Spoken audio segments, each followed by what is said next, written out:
On tonight's episode of Talk Taco Tuesday, George comes in studio, and we like to do everything in moderation, even though George doesn't. And we answer your motorcycle and motorcycle product related questions as usual, unfazed. But did I ever tell you that I used to race motorcycles? You're going to have to listen to the show. Send up a thumb or something across the screen if you want George to overserve Jimmy during the show.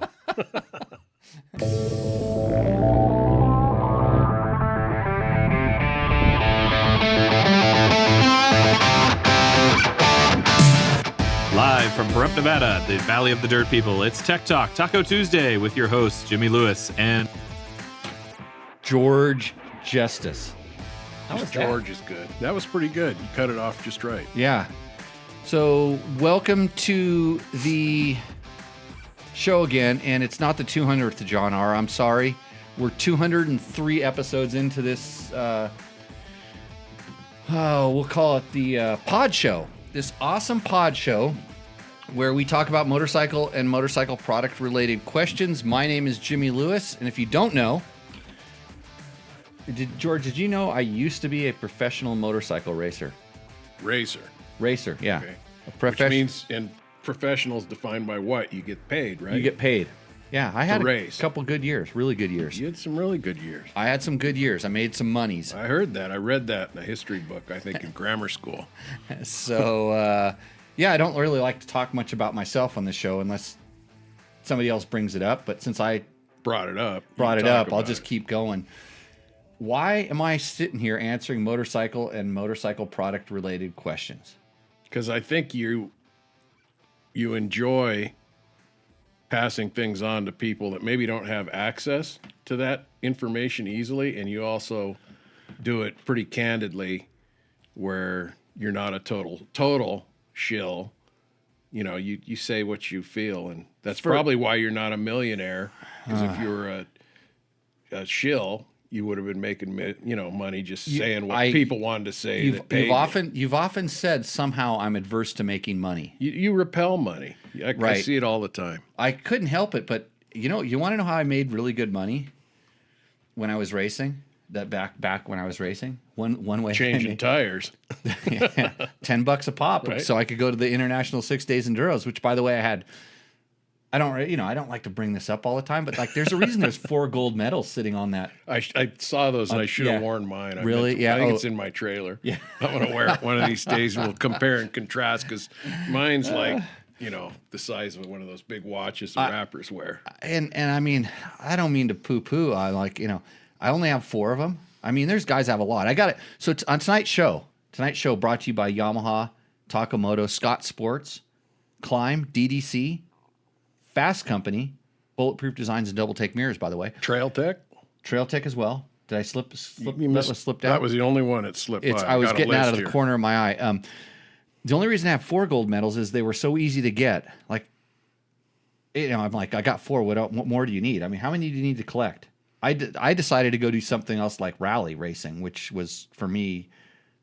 I thought it was more in my wheelhouse. I thought I could go win the Paris to Dakar rally, but that was harder than it seemed. And I only did that 3.5 times. You competed 3.5 once. 3.5 times. One time didn't go so well. Diarrhea. I thought one time you had a digestive problem. It's called diarrhea. That's what took you out, but you've gotten hurt pretty bad at that too, right? Well, career-ending injuries, but that's nothing. But did you finish on those when you got hurt? Yeah, I finished. Wow. I finished with a broken collarbone, but that only happened on the last day. The wrists were way earlier. It was really stupid. But I had really big win bonuses. Okay, we help answer your questions. The reason I'm here doing this is because I've done so well over the years, had so much fun with dirt bikes. I really do want to share it. And whether I'm trying to help build an off-road park for kids in town, or I am sitting here just jibber-jabbering about dirt bikes to help you, whether you've been doing this for 80 years like some of my friends, or you're just getting started, we really want to help you. We want to make this a little bit entertaining. I like to lob crap out at my friends, especially. make them. Do you have to turn on something so people can chat?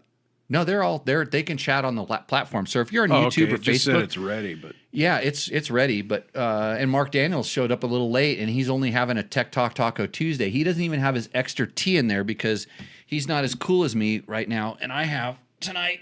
Oh, because the fifth tea is for tequila, George. You don't drink anymore, so no, not at the moment. not at the moment. You're just passing up. But tonight I think I'm going to do Milagro Silver. Is that okay? That's good stuff. Well, We've had that before. I'll have you pour a little bit, just a little tiny one in there. Jimmy asked me before the show if this would trigger something. Yeah, there's no triggers I here. don't have any triggers. I just quit drinking. There was no DUIs. There's poor kid named Jaden Hilton. I don't know if it's a kid. It's probably a hot chick, really, because that's the only people who really want to talk to me all the time. Is trying to get on me in the Instagrams, because something else we do is we do it. Wow, that's a full pull. I usually pour it about to here. Yeah, I know, but this is going to be fun. Oh, you're going to help make it interesting. You're going to help make the show better. Yeah. Should I put on my Scott goggles? These aren't beer goggles. These are Scott goggles, and definitely some of my favorite goggles. And you know what I hate about this is I have to keep this as a show prop, and I want to wear these ones. This is the 6-day. The 6-day special edition. You can still get these on Scott's website. So limited edition, special edition for the 6 days this year. But that's just colors and stuff, right? It's a Prospect goggle. Prospect, is that right? Yeah, good goggle. I bought those, before Scott was on board with you and everything. Right. And I bought it because they made that transition lens, which is what I like. Yep. Yeah. Transition lenses. This one has the amplified lens. And so cool. But the good thing about those goggles is they just fit. Period. What's amplified do? It obviously does something to make everything pop. It's like, when you're on Instagram, you put a filter on your on your thing, and it makes your pictures look better. Well, it makes the ground look better. So send up a thumb or something across the screen if you want George to overserve Jimmy during the show. Overserved. But anyways, if you ask questions in the chat, so we're live on Facebook and YouTube every Tuesday night at about 7 p.m. We go through the questions. We have questions from the videos on our YouTube videos. Almost 20,000. Our engagement was up like 35,000 people this week for some reason. What was the stat you gave me on the Cove thing? The Cove had a whole bunch of views because another YouTuber pointed people in our direction, and I don't know how or where. I don't have time to go and search all this stuff out. I'm pretty busy getting my fingers into stuff I shouldn't, or doing the stuff that should have been done for me. You know what I mean? Yeah. I used to take out the trash, pet my cat. Yeah. Load the paint. Need a cat petter. Yeah, I need a cat petter, and I need somebody to come in here and push more of these buttons. Is what I really need.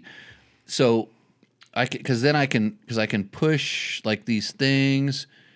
Oh boy, here I can go and see. I can make it look at me, and then there's another one that I think. Look at, you're called the Logan Cam. Oh wow, I don't think I look like Logan. That's you, yeah, Logan. Well, I cut Logan out of the intro. So how many in views did you have on that Cove thing or whatever? What it's like 36,000 or something. 30,000, 40,000. That's pretty cool.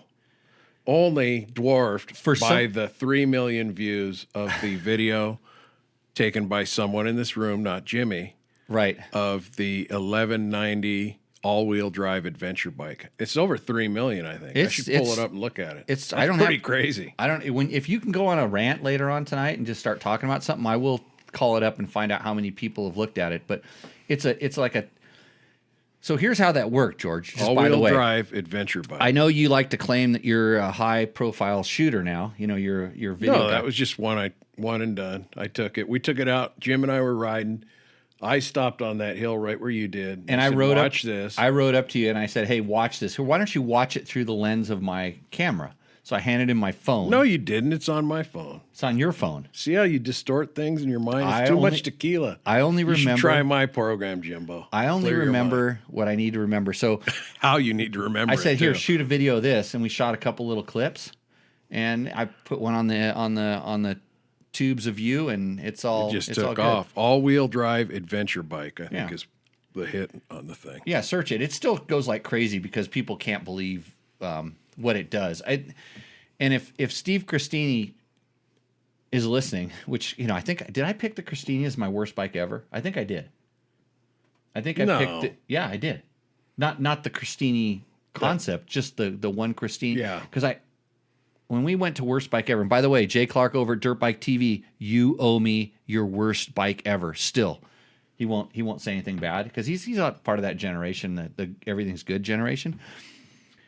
But I actually picked the Christini bike as my worst bike ever, and not for anything to do with the all-wheel drive system. It was because it was built on one of those Chinese platforms that had a fuel injection system that wasn't ready for prime time, and I spent more time playing with that, trying to get it right.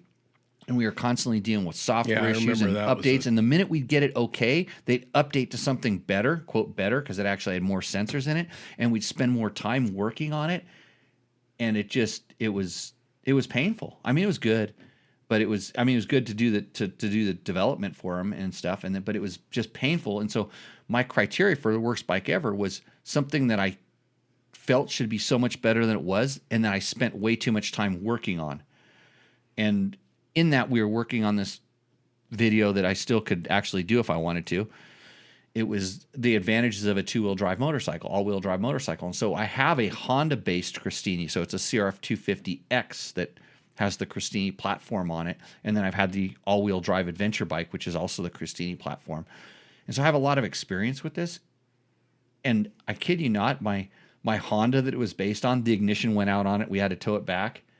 And then I had another one. We had on the Honda. The real Honda. The Honda. The nothing. So it's like, it seems like anytime I was sitting on something that was so I just had a bad taste in my mouth. Yeah, I mean, as I recall, all the problems with that overseat, that Chinese-based one, was little things like switches, seemed to be built really poorly, and and then the ECU had a lot of trouble and hiccups. And it's a knockoff of a Honda 450X, and they fuel injected it even before Honda did. But they used a very antiquated fuel injection system, and it could work, but it just wasn't, the computer wasn't fast enough to do what it needed to do. And I mean, now you look at the Cove, which is kind of a big thing on our world right now. Cove is killing it. Maybe Cove and Christini should look at a collaboration. Well, there was a guy that built Cove Steeny. You heard it here first. Remember that. Okay. Oh, the other thing I wanted to add on that whole project, the adventure bike thing didn't take off. The big bike. That's the one. That's the one that should have taken off. It was, and that's just because Christini's done other things, right? They're busy doing other things. Because you broke it. Bicycles. I got to tell you, I was there for the break, and you were taxing it really hard. And you understand what my job was with that particular vehicle, right? To find that, push it to that failure, to break it. I was just cringing with what you were doing on it. It broke a couple times because it was delivered to the customer previous to it being thoroughly tested. Then they didn't want those things to happen again, so that's why I got it. And then I ramp up the testing. I did normal stuff, and then when it passed all the normal stuff, then I beat the crap out of it. And it was like literally every week a box would come from Christini with some new parts. These are updated. This is beefed up. This is failure point. And they kind of knew, but it needed to be done by a certain date, and it kind of just got done quickly. And then they refined it, and it was good. All-wheel drive for adventure bikes. It's just like it'll come around. I'm pretty sure, especially with electric, but the same. There's different things, but when it's just like your trucks, okay? Everybody has four-wheel drive trucks. And how much do you use four-wheel drive? You were just reading my mind because I was going to insert that into this conversation. I wondered if motorcycles will ever get to that, where it's an option. When the cost point's right and the weight and everything, and it doesn't make that big a difference. Cost point, a motorcycle is a luxury item, so you want to buy more luxury. Yeah, but you don't want a $6,000 add-on to a $10,000 bike, But as those merge, where it's it's a closer thing, and you get it on the resale, like with four-wheel drive on a truck. Yeah, I think a lot of people might get it, and maybe they'll never use it, but when they use it, it'll be cool.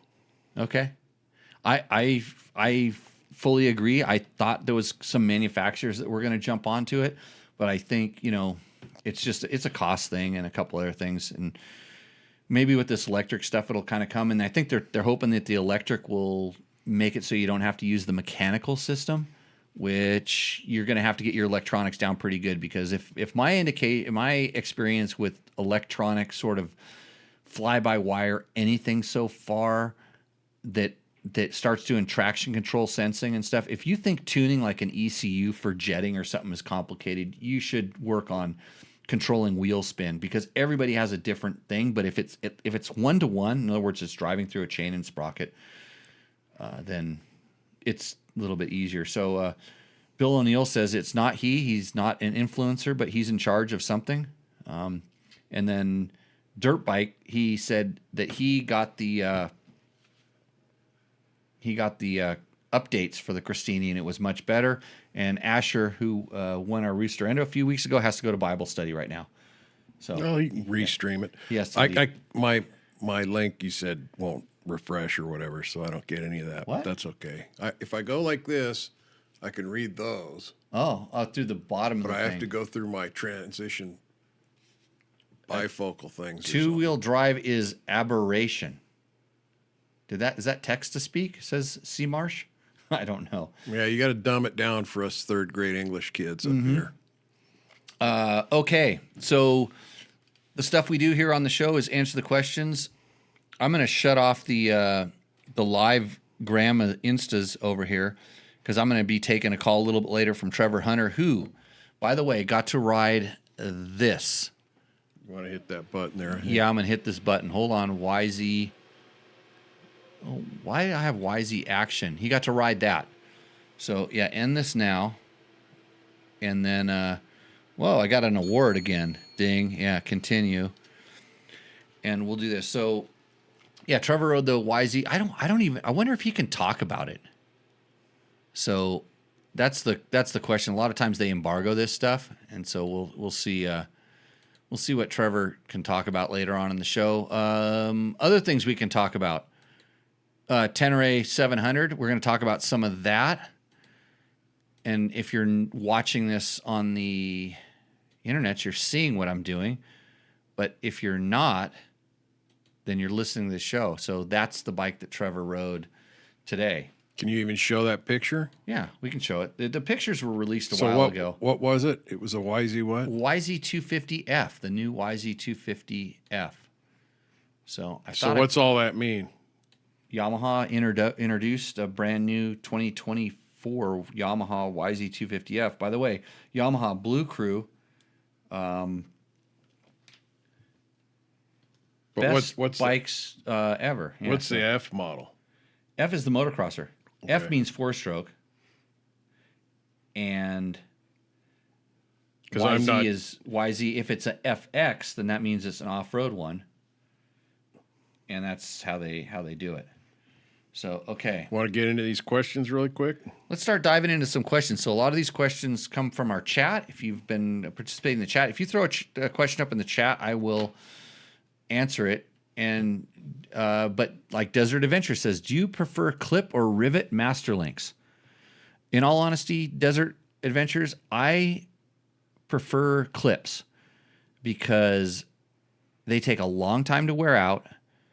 And then if you do have to take the chain off, there's I would say 92% chance that the clip is in a location when something goes really bad that you can actually pop the clip off to get the chain off if it bunches up someplace else. And just keep an eye on it, and you're never going to have any problems with them if they're installed properly and you know what you're doing. Rivets, for sure. Some people think in racing applications it's better to do that, but like almost everything I've seen with motorcycles, if you're not a professional mechanic, you really know what you're doing, if it takes a certain level of skill, you're probably going to screw it up. And I think riveting a master link takes more skill than popping a master link clip on there. I had one of the flat track race pit guys I was talking to, and they change chain links a lot with their gearing and everything, so they do stuff. But they were saying never use a master clip after you take it off use it once and get rid of it in a racing type application. Yeah, racing application. But do the big bikes, like the adventure bikes, is there a clip option or are they all rivets? There's clips on them. Yeah, On the real big ones? Yeah, and the big ones, yeah, as well. I have Anthony Z says, do the AER cartridges fit in the Explore forks? Let's see, Anthony. Everybody hates the stock Explore forks and the AER cartridges. I don't know if it's just a drop-in. I have never tried to do that, but that would be interesting to find out. That's a great question. I don't see if the thread pitches and the lengths are the same. I don't see why they wouldn't, because they like to keep a lot of that stuff similar. But yeah, there's probably a lot of those cartridges. Probably a lot of those cartridges around because everybody's converting over to springs. But the AER is actually, I don't have too many problems with that. And then Road Racer 3R says, sorry I'm late. Not sure if it's needed to ask, but how's the Tenere build coming? It's coming along. I got a new part for it, a new big part for it today. I've done a little bit of riding since I did my last thing, and we have some questions, so I'll get to that a little bit later. But yeah, it's coming good. I just wish it's finally cooling down. It's finally down to where it's tolerable to go riding. And so I'll probably get a little bit more on that particular bike. Been on the computer too much. Yeah, you have all day today. Yeah. Got any more in the chat there that we need to look at? Yeah, Steven Stanton says, what's your go-to for chain maintenance? I like to have a chain that doesn't require maintenance. There you go. Yeah. I start with a good O-ring chain, a name brand, good quality chain. You're probably going to save yourself 30% of the hassle just by doing that. It depends on where you live and what kind of conditions you're at. The more abrasive the dirt and the ground is, the harder it's going to be on any chain, and it just gets exponential on lower quality chains. So that kind of being said, there's not a lot you can do about the stuff being abrasive, but if you do have a DDC sprocket, like that one right there, DDC, one of the original sponsors of the show. If you have a nice stainless steel sprocket that's super lightweight for being stainless steel, that pretty much, I would say in our conditions, they last forever, but even in abrasive conditions, they last longer. If you have a good quality sprocket, good quality stain, you're going to get extra life. Your maintenance is minimized. But what I do recommend is that you keep it from corrosion. So I like to keep like either a lube or a rust penetrant or a water displacing something or other on a chain. And if I had a sponsor, I'd be pimping their chain lube right now, because there's a lot of really good chain lubes out there. But I could have thrown in a sponsor plug right now.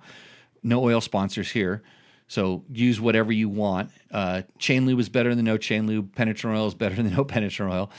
Put it on the bike when you're done riding. When you get done riding, throw the bike up in the stand, lean it up the kickstand, put some stuff on it, spin it, and that's going to save you all of the corrosion-related problems that could arise from. And that's because it's warm, right? It's warm. Helps it, in your opinion. Sucks in a little bit. Yeah, it'll get into the O-rings a little bit, and that way it doesn't sit and corrode. The chain lube, the whatever, kind of protects it. And then when you go to ride again, it's dried on there, it's stuck on there, it's not going to fling off. All these kind of things. Or you could go watch that other guy that does internet videos that says you should just put oil on it, which is better than putting nothing on it. Don't people soak them in diesel and all kinds of stuff like that? People take them off and go through this whole process. How many bikes are out there, George? Are there 70 motorcycles out there? Here? Yeah. Oh, are there any of them that have the chains off of them that are soaking oil or hanging up? Yeah. How many miles do those things get ridden? I mean, you collectively. You can spin out on any of these. I've been really neglectful with my chains. I never check spokes or anything. I'm just, because stuff's so good these days. I don't fly off of stuff intentionally. So good. Okay, is George liberating some of the agave spirits, or is he out for good? No, I'm 301 or 2 days in. Oh, he might be going for a whole year, Victor. He's He's No you should, rules. You I should could try start it. tonight, but yeah, just decided one day I'd give it a try. Sleep better. Yeah. Okay. And Flynn says, "Hello, George. It's good to see you." Hi, Flynn. Do I know Flynn? I don't know. I think the same thing. It's good to see you, George. Good to see you, Jimmy. Yeah. It's fun to be here. I was trying to get out of town before I saw you, but then I saw you and you just kept talking me into staying longer and longer. Tried to turn and burn. Why does everybody hate the Explorer forks? Says Jim Jarbush. I have them on my 18 Husqvarna TE250. That's the white one. What's the problem? The problem is that some media and a lot of suspension tuners want to complain because bad news travels faster than good news. So the media, instead of actually taking the time to make sure they have the right springs in them and to make sure the oil level's right and to actually play with the clickers, they go, the fork sucks. And these media, they shouldn't be media, but because they don't test things, they just ride it. And But they have followers. They reach a lot of lots of people. followers. That's the problem with everything now. so they say this, and then the suspension tuners love it because then it's like, oh yeah, I can fix it. And there's guys that know how to do stuff with those that can fix them. And there's other guys that basically take them apart, probably put the right fork springs in them, the right oil level in them, maybe change a shim or two, which, like, good God, if you can feel it. If you haven't adjusted, you spent a lot of time adjusting your clickers and telling your suspension tuner what you want, you just said make it better, bring your forks to me. I'll make them better. Give you $1,000. $1,000 bucks. Clickers. And ride $1,000. around. I guarantee. You'll I will ride it out in the front yard. I will there. guarantee. I can do it. You can't watch. You cannot watch what I do. You'll stand on the other side of the building, but I can do it faster than any suspension tuner. I can get your forks turned around. You bring the bike in, and I could probably do a really good job in 4 to 6 minutes. And I'll give you your bike back, $1,000 guaranteed. And if it doesn't work, if you bring your bike here and I do your forks, your whatever kind of, it doesn't matter what forks, just any forks. I can do any of them. You bring it back, flip it around, and I will give you 95% of your money back if it doesn't work better than when you let me touch that bike. So you 4 to get 6 minutes. $100 for 4 minutes, or maybe 95, $1,000. $50. Okay. $50. Something like, I don't know. I don't do math. No. Yeah. Okay, George. What's our Long time ago we were in school, huh?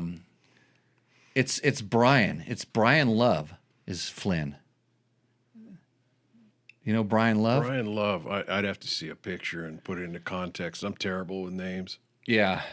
I got to figure out which camera is your camera. There you go. Questions. What'd you do? Put it on me? I Yeah. don't know if I like that. Yeah, it's okay. So what's the topic of all these first ones here? Is there a topic there? Sorry, you're mid-drink. No, we're just gonna run it straight up. Hey, Fasst Company, www.fastco.com. Cole was on show number 202, talked a lot about handlebars, how to get the right handlebar, how to communicate with Fasst Company if you'd like to get handlebars. They also make spoke wrenches, really cool brake clevises. This one right here is going to go on my YZ125 because I need to make it more tricker-ish, and they can mountain bike handlebars.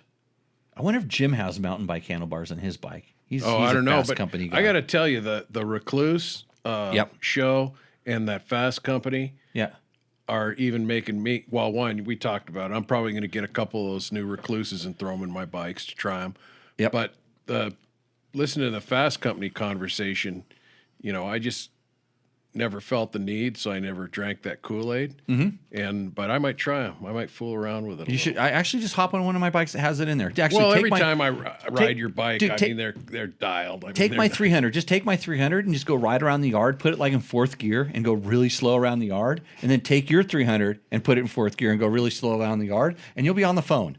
And then same thing with all. It's just like, hey, the only reason I know this stuff is because I test it and I spend time doing it. And I wouldn't jabber about it unless I really felt it was beneficial or would help. So, Cool. Get into these. How do I get my 14-year-old to give a damn about body position, says JAS4? Well, that was the key. My 14-year-old. That's like, how do I get my wife to do this? And your podcast, I think, was about some of that, wasn't it? With Dave? With Dave. We just Yeah. released a Better Rider podcast with my buddy Dave Donatoni. We talked about the difficulties in teaching somebody that you care about, somebody that you're attached to, child, wife, girlfriend, close friend. If you want to maintain a relationship with them, listen to that podcast and then send them to my school. But how do you get your 14-year-old to give a damn about body position? Okay, here's what you do. Take pictures of them and then tag them on their Instagram account or Twitter Talk account. Take pictures of them, tag them on their Twitter account and say, hey, look, this guy should go to Jimmy Lewis Off-Road Training. That's www.jimmylewisoffroad.com if you want to be a better rider. And I promise you that your 14-year-old cannot do the drills in my basic rider course. So we have a basic rider course, it's $50. So spend $50 on your kid. Come on. Spend the $50. There's lessons, which you watch online, you watch the videos, and then there's drills, and you take those, they take them on their phone, and then they learn how to do it, and then they go out and do the drill, they try to do it. That's when you videotape them, and then you tag them on the like I was just talking about. It's a secret. Don't tell anybody. But they will, at that point, and just say, look, Jimmy Lewis, like he won the Baja 1000. Do you want to win the Baja 1000? Listen to this guy. Yeah, it's just a matter of, you can't. There's a communications block in there somehow, and it's not a bad relationship or anything.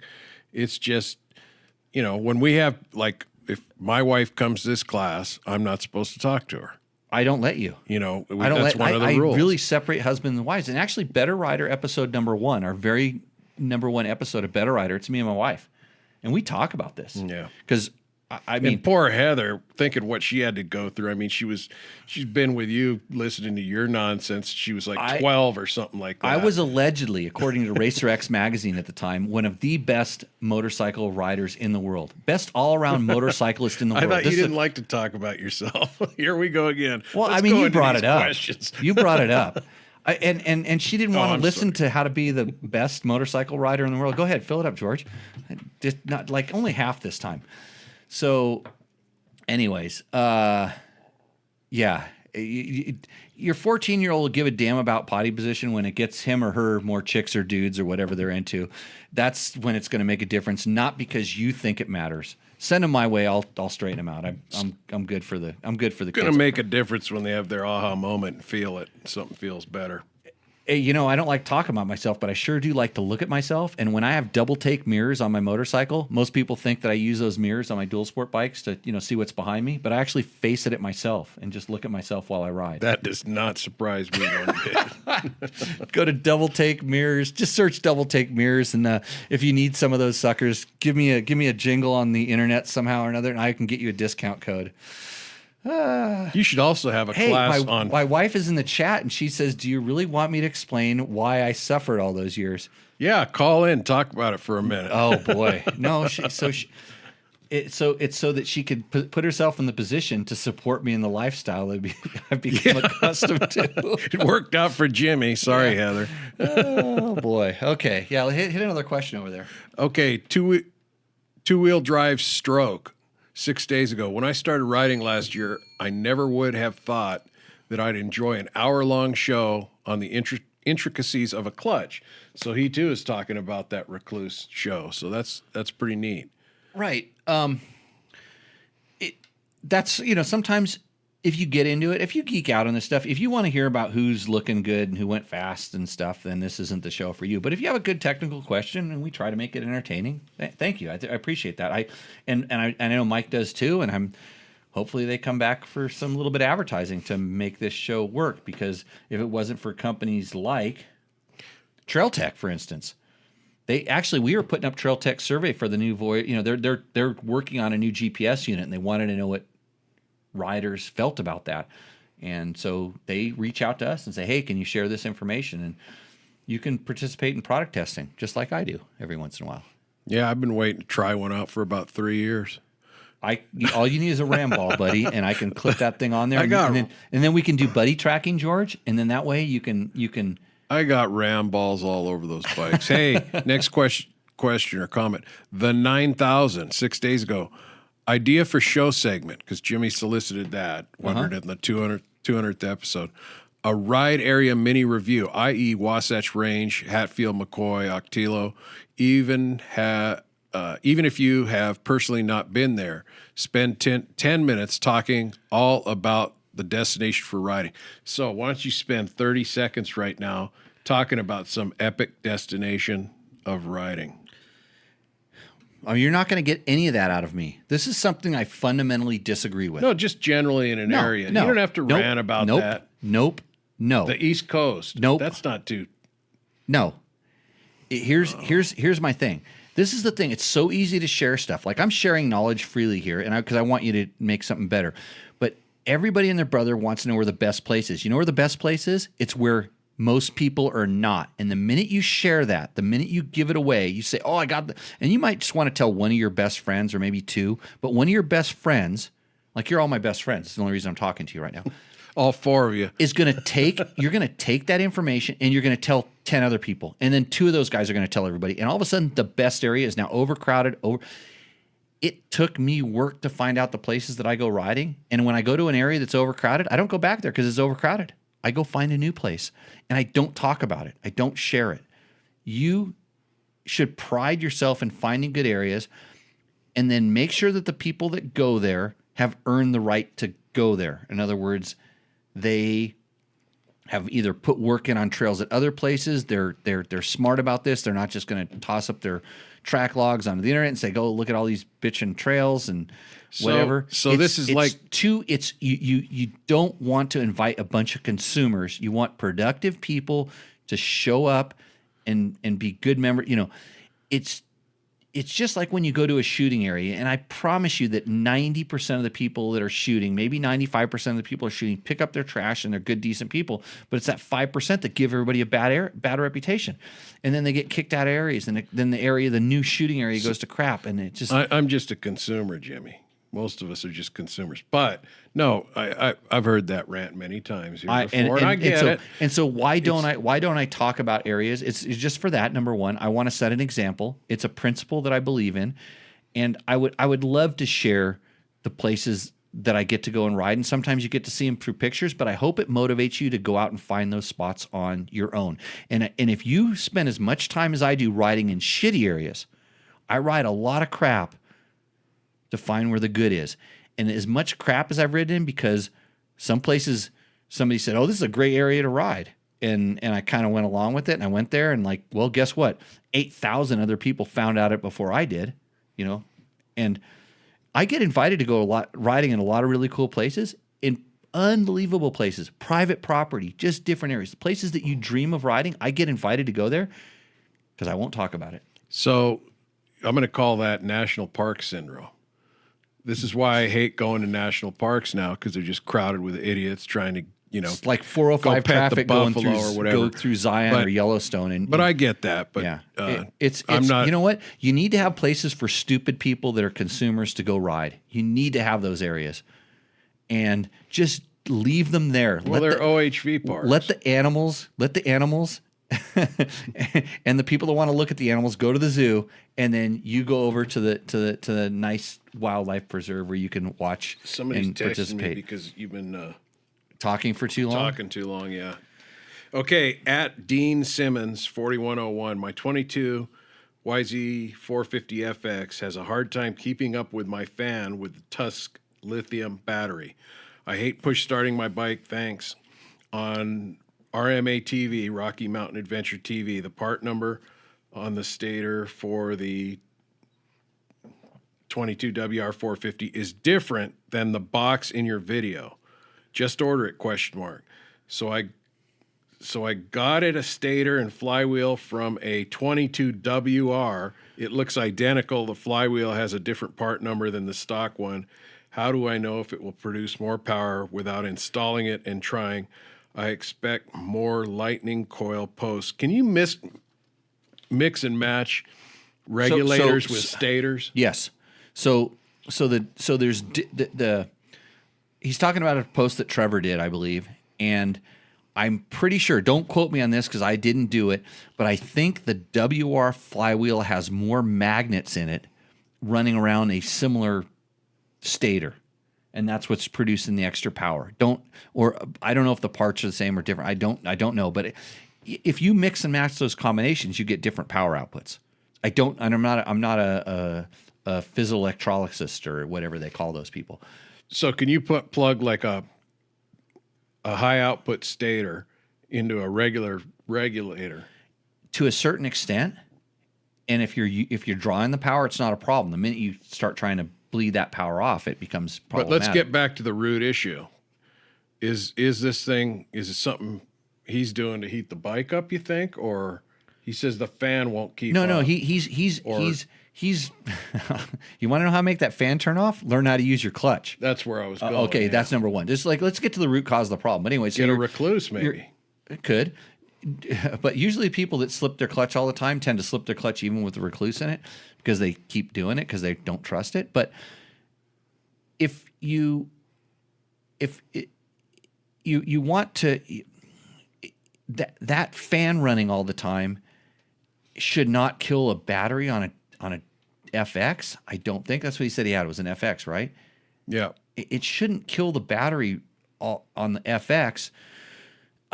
But you can check, get the bike running. Simple. Get the bike running, get it hot, get the fan to come on, check how much power is going on the battery. If it's over 12.5 volts, you're good. If it's down to like 12.2, 12.3, you're running at a discharge. It's gonna be a problem. Then you need to look into this kind of stator thing, and are you running other stuff? And I don't think the fan alone would cause that much of a problem, because I think Yamaha actually sells a fan kit. Or you know what? You should have got a WR. New WR. Awesome. My project bike. Hold on. I have a picture of my project bike someplace I was going to put up on the thing.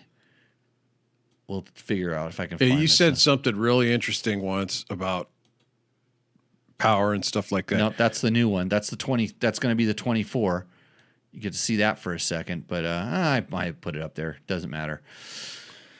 So anyway, you said we were talking about that the one recluse. time I said something interesting. Yeah, once. You were talking about the recluse, and you said, you can correct me if I'm wrong, the door it opened was that lowest end of the power band to you, sort of. The recluse clutch. The recluse clutch, with a manual clutch, you probably would have been very unlikely to test that low, thumpity thump part of the power band, maybe the lowest 2% of it. And it kind of opened up that door and made you aware. Yeah, there's still a lot of torque right there. Yeah, it was pretty amazing. And this was a long time ago. This is 20 some odd years ago that I learned this. But I thought that was a really good point. Yeah. Here's the scenario, says David Kessler. He's a senior vintage wanting to ride vintage motocross. Newest year model allowed is the year 2000. What would be your unicorn bike to compete on? Well, here's the scenario for me. Year 2000 bikes, and I got a few of them. We've come a long ways. And if I had to compete on vintage motocross year 2000, at this point, they're all the same. They're all so crappy compared to what we're currently riding today. YZ250, Yamaha YZ250 two-stroke. That's a good, you can get parts for them. There's still a lot of stuff that's really similar. Do that. Perfect. Next one. At AR9029, 5 days ago. Glad you like doing the show. I think you guys do a good one. I'd say thank you, but I've been here. He's not talking about me as one of the guys. I hopefully I push the thank you button on the YouTube reply comments. Okay. We reply to YouTube comments at least once a week, at least 20 minutes before this show. At Cliff Bradford 4679, I thought reed valves were meant to help your engine run more gas efficient, meaning run longer because leftover fumes get recycled each combustion, so no gas gets wasted.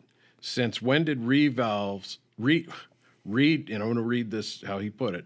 Since when did reed valves propose become power? Purpose, I think, is what he means. Yeah, so they if you're talking about in four strokes. Oh, okay, so it's funny because that's on a video I made as an April Fool's joke because everybody's pulling their reed valves out of their KTM intake systems. They're in a lot of the modern four strokes. The Austrian bikes have a reed valve in the intake track behind the throttle body. So that was 100% put in there for one reason, for sound. It was in there for sound because when the throttle body's open during a sound test, it blocks the sound waves from getting out of the airbox, which is the number one reason, one of the top 3 reasons for bikes failing sound tests. So that was the reason. But the reason it was even tried is because guys were trying it a long time ago to make more power, because essentially it was packing the intake track with a little bit more air instead of blowing it back out the opposite direction during high cam overlap moments in the because when the motor's running at a certain point, there's a little bit of pushback through the intake valve. Right. And so it was actually, quote, a cheap supercharger, and it did make more power. It made more torque, and it made more it definitely helped. And the guys that knew this also, they just got put on a different task, but they said, hey, when we were doing that, it was a lot quieter. Let's try this. I want to get the guy who's kind of, there's 2 guys, one that I definitely probably could get on this podcast that could come and explain this, and he's really busy working on something else. So when did it become a power thing? It's always been known as a power thing. In fact, so I'm going to run this Jeff Fredette video that I have. I ran into good buddy Jeff Fredette doing the motorcycle cannonball out in Las Vegas a couple days ago. I shot a little video, a really cool interview with Jeff, and he was doing the motorcycle cannonball, and they were riding 100-year-old motorcycles, Harley Davidsons, Indians, BMWs, mostly Harleys and Indians, bikes with 2, 3, 5 horsepower that they rode over the Rockies going across the country. The intakes on most of these bikes are suction intake valves. In other words, the valve spring is so light that just the suction of the piston going down on the long stroke sucks the air and gas fuel mixture inside of it, and then the compression closes the valve. So there was this one really old bike, and he had all this, and Jeff kind of pointed out to me, he goes, hey, look at that. And I go, oh, look at that. And he had all this reflective heat tape wrapped around it and stuff like that. And I go, oh, is that to kind of cool down the intake track? And he goes, look at the shape. I looked at it and I go, he had a reed valve in it. So he was using a reed valve to cheat the blowback from the valve. So it's nothing new. Nothing is new. And Jeff and I talk about this really a little bit in this video as well that we get to. So go ahead and take a listen to this. It's like a 20-minute long interview, and there's some really cool. If you're listening to this, if you want to see some awesome old bikes that just rode entirely across the country. And unfortunately, my good buddy Jeff made it to the last day on his 30. We talk about it in the video, Harley. He made it to the last day, and the bike gave up the ghost. It refused to start.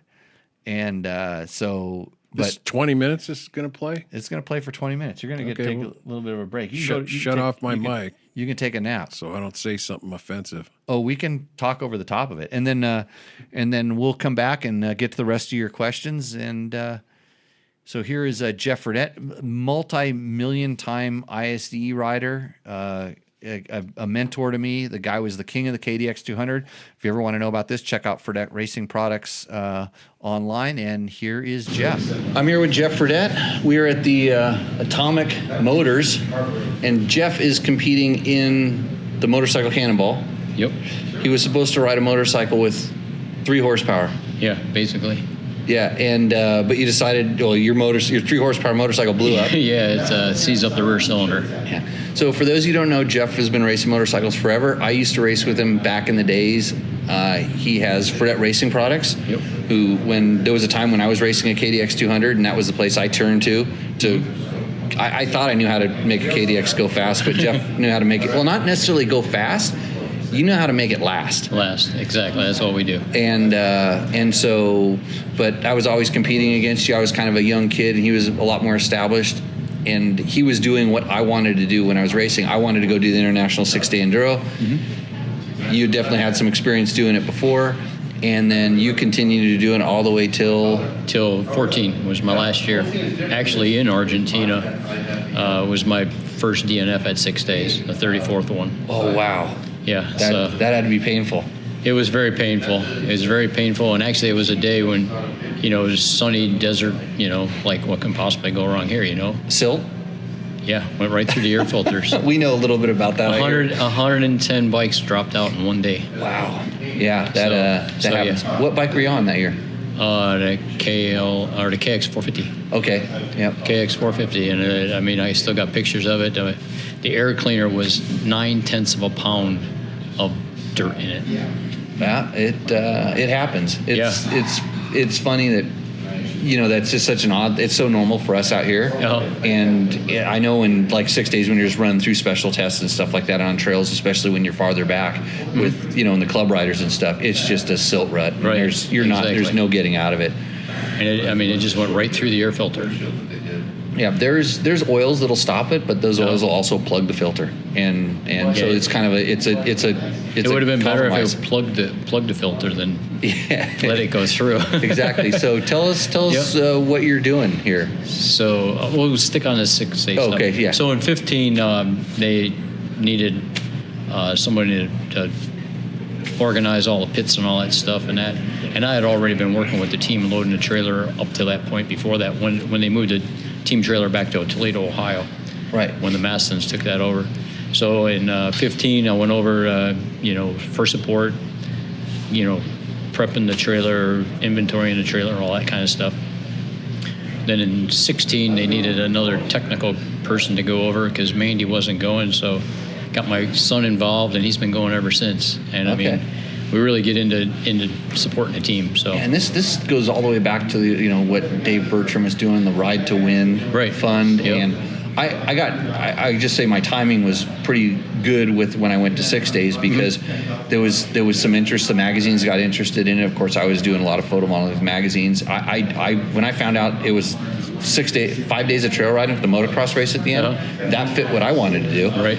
And so, but I was lucky because they started actually getting some support for the trophy team and the junior trophy team, and so it made it possible for me to go over and do it. I mean, I did what everybody does, a little bit of fundraising for, just with local clubs and things. And it was, even like today, you hear the motocross guys saying they lose money. We've always lost money going over to do it, but you just did it to go represent your country. And I still really respect what you guys are doing because now, especially for like a club rider, a regular guy, you guys make it so much easier for them to go because there is a workstation. We've got tools and containers stuffed with stuff. Paul Krause went to actually Argentina in 14, and he got there after everything was out of the container, and he's like, "Where'd all this stuff come from?" I go, "It comes out of that container. It's packed like a sardine can. It is every little nook and cranny has got something in it for the team." Yeah, so no, that's really cool. But okay, so off of 6 days. So now we're back onto this here. Yeah. So what the heck are you doing? So in 18, the Cannonball race, actually, or rally or whatever you want to call it, came through 20 minutes from my house. So we went down and looked at it, and it's like, well, this is pretty cool, man. You got to really keep because we were there like for lunch break, and then we were there for the nighttime, and it was getting dark out. There's people with lifts and their mechanics working on bikes, engines out of bikes. This happens every night at the pits. There's, wheels off, engines out. They're just completely rebuilding stuff at night so it's ready to go the next day. And I don't know, I got this warped thing in my head. It's like, well, that looks like interesting fun. Riding somehow. All days, then working on motorcycles all night. Exactly. So I ended up buying a Douglas. Off the Mecum auction, which actually was from my town. There was a guy who had a probably 200 bike museum in my town. It was very low key and not too many people knew about it. And he passed away and everything went to Mecum, and they wouldn't sell me nothing here in Beecher. So I had to go all the way to Vegas. Vegas? Yeah, come out here to get a motorcycle. Buy it, and then I had to ship it all back. So I bought that one, and it's like, I don't know, for everything I own, I always have to have it two. So I bought another one in 2020. That was rough. Yeah. And so it's like I finally got that smuggled home. So it sounds like something you picked up over in overseas. Yeah, it was actually in England. So this is off the record. Well, you put it inside of a gear bag. That's the way we used to get our bikes to 6 days, or at least the second one. Well, this is off the record. But I bought it, and one of the 6 day guys over in England, they picked it up for me, and then somehow it made it to France last year, and then it got taken apart. Somehow, some motorcycle parts showed up. Yeah, motor parts, exactly. And it's rough. And I mean, that was the one I was going to rally at. This one here. Yeah. So I had gone through. Basically in end of April, 1st of May, I just pretty much spent full time rebuilding that thing. Yeah.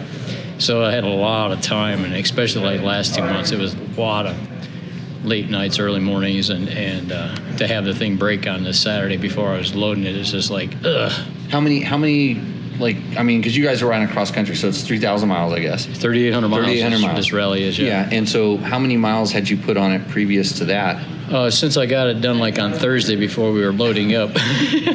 Oh, so you're just going to hop on a bike you just rebuilt, a bike from what year? 1927. 27, and just go 3,800 miles. It's like one of those things where it's like that's how I've pretty much done all my bikes and stuff. You build them right, and it's right.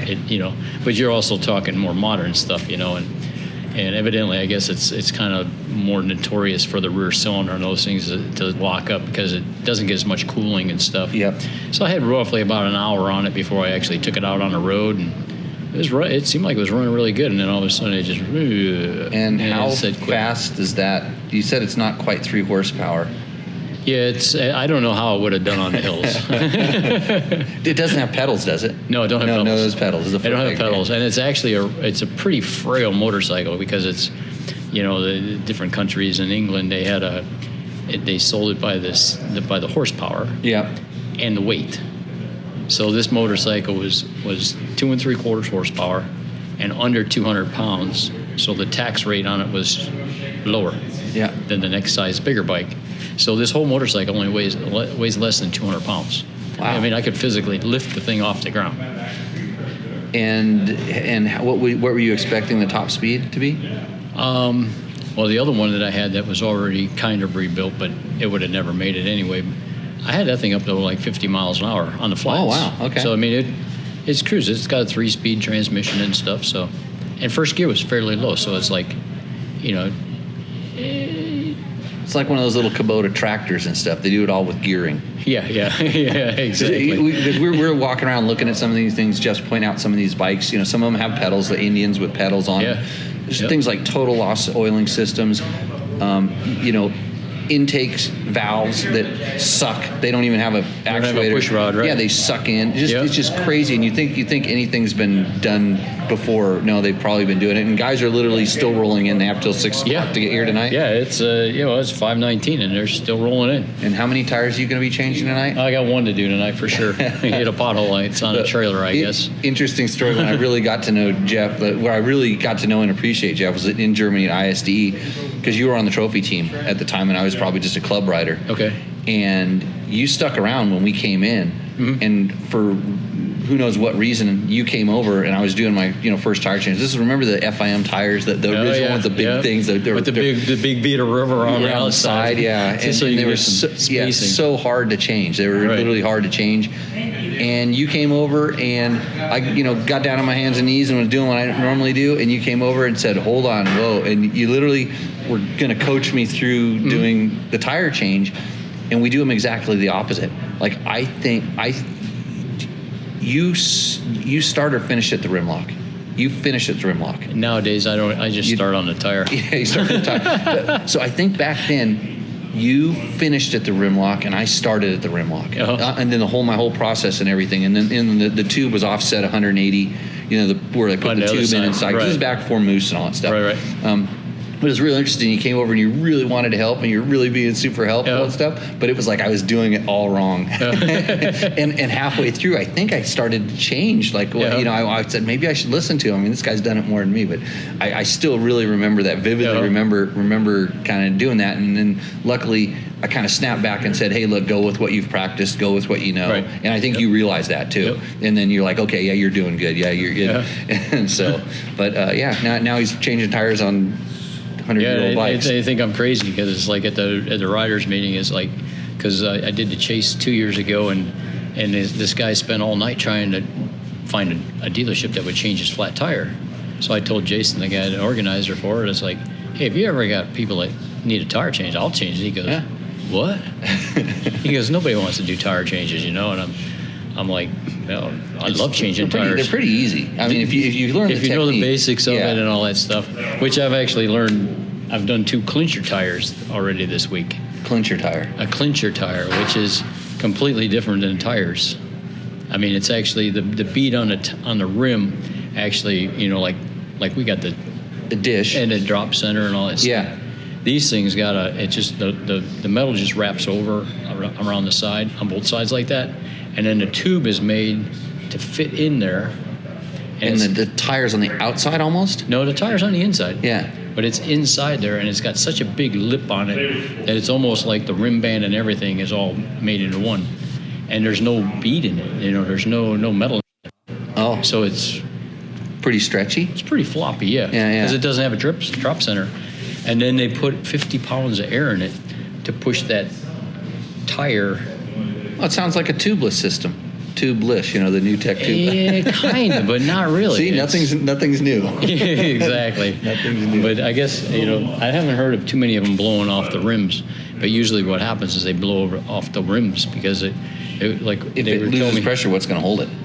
Well, that too. But I guess when they ride them, they get up to like 70 pounds. Oh, from the heat. Yeah. So, yeah, I'm learning on that tire technique. But yeah, so you can always learn something new. Yeah, and so after all these years of riding, you're driven back to riding stuff that I work on all day. that you get to work on all day. I mean, I still miss that. I mean, now you see people that complain because their fuel pump goes out or something, and it's like they say it's what we do at Tech Talk. We talk about motorcycle related products and help people. Mm-hmm. And it's somebody will describe this thing, and I'm like, they describe in their bikes, cutting out, missing, doing something. I'm like, what was the last thing you did to it? Oh, well, I put this on it. I go, that's the problem. That's 99%. I mean, because all I work on is KDX is just like, it's like, hey, I just rebuilt my bike and now it's doing this. I go, how did it run before? How did it run beforehand? It ran fine. I go, okay. And they're like, well, why ain't it running? I go, you just answered it. You worked on it. And you got to be kind of polite and tell them that, if it worked fine before you worked on it, and it ain't working now, evidently it's something that you did, and I don't know what it is you did. Yeah. Well, it's top ends. Always people top end. They go clean their power valve out. And I remember the old kips there that drops in there. Getting it in right. You get the dots lined up. And I haven't done one of those for years, but I still remember that. You still remember, yep. I used to run those. I used to actually run those things that I think FMF was making them that would drop in that would just leave it open, the subports open on those. Just so it was. Yeah, I don't. I never. Or maybe that was like a top secret thing. It was probably top secret. Yeah. They were good for that stuff. It's. So I need to know. Anyways, so you have how many more days? We got 3 more days after today. And so you after your bike broke, you were lucky because you had another old bike. Yeah, it's usually all of the Cannonball's been up to like 90 years old. So this year was up to 1933 was the newest bike you could have. But back in June, the entries were a little low, so they opened it up to 43s. So luckily I had a 42 Harley from doing the motorcycle chase. Yep. It fit into and so it's just like load a different bike, and it completely changed because I had my trailer. I was going to have workbenches and, I had presses and to rebuild whatever was going to be, I want to be prepared for stuff, spare metal and all kinds of stuff. So we just converted everything to just throw the Harley in the back of the pickup truck and drove it down to Virginia Beach. Yeah. Well, cool. I appreciate your time. I mean, it's awesome to see. I mean, you too. We get to see. It's been a long time. Yeah, it has. And I know you don't like the desert. I'll tell you another story. Although I raced in the desert back in the late 80s. Well, they used to have a Desert National Enduro out here. Yeah, that, and then they had that Best in Desert, the Laughlin Hair Scrambles. Yeah, they had it was like the Whiskey Pete's. Yeah, I think so. And it's just you're gonna if you're going that way, you're gonna ride right by that. Now it's a hell-forsaken place out in Jean Tri-Lake Bed. Because the one year we raced out of one of them casinos right on the expressway, and we went up into the hills over on and I think if I'm not mistaken, 3 125s were in the top 3 or 5. Yeah, because Casey's desert races, Casey Yeah, they're folks from pretty- Best in Desert used to be really, really technical. I Yeah. actually won the Laughlin World Championship hare scrambles on a 125. Uh-huh. So it's the only person ever overall a Best in Desert race on 125. Gotcha. But this is ancient history. I only talk about my racing on this show. But, That's the only way I can be really good back But then. we started talking, and like I wanted to beat you on a KDX 200 because they switched when I started riding the qualifiers. I was on a 125 and you dropped down to a KX 125. Okay. But for some reason in the national enduros you were still racing a KDX 200 yeah. because you were riding AA, and I don't think the class mattered. Yep. And I was a 125 guy in the desert, and I think I just moved up to 250. And Kawasaki hated me for this because in the enduros I would take my girlfriend, now wife's KDX 200 and race it because I knew I'd done testing. I was faster on the Go 200 faster, right. than I was on my KX 250. And they had a checkpoints or something put on a National Hare and Hound out there, and it was Lucerne. This is my backyard and all that stuff. And I knew I'm racing a KX 200, just racing a KX 200. I want to beat him on his bike. And overall, I did just by a couple spots. Gotcha. But it was I was still riding like just A class, so I was 250A. Right.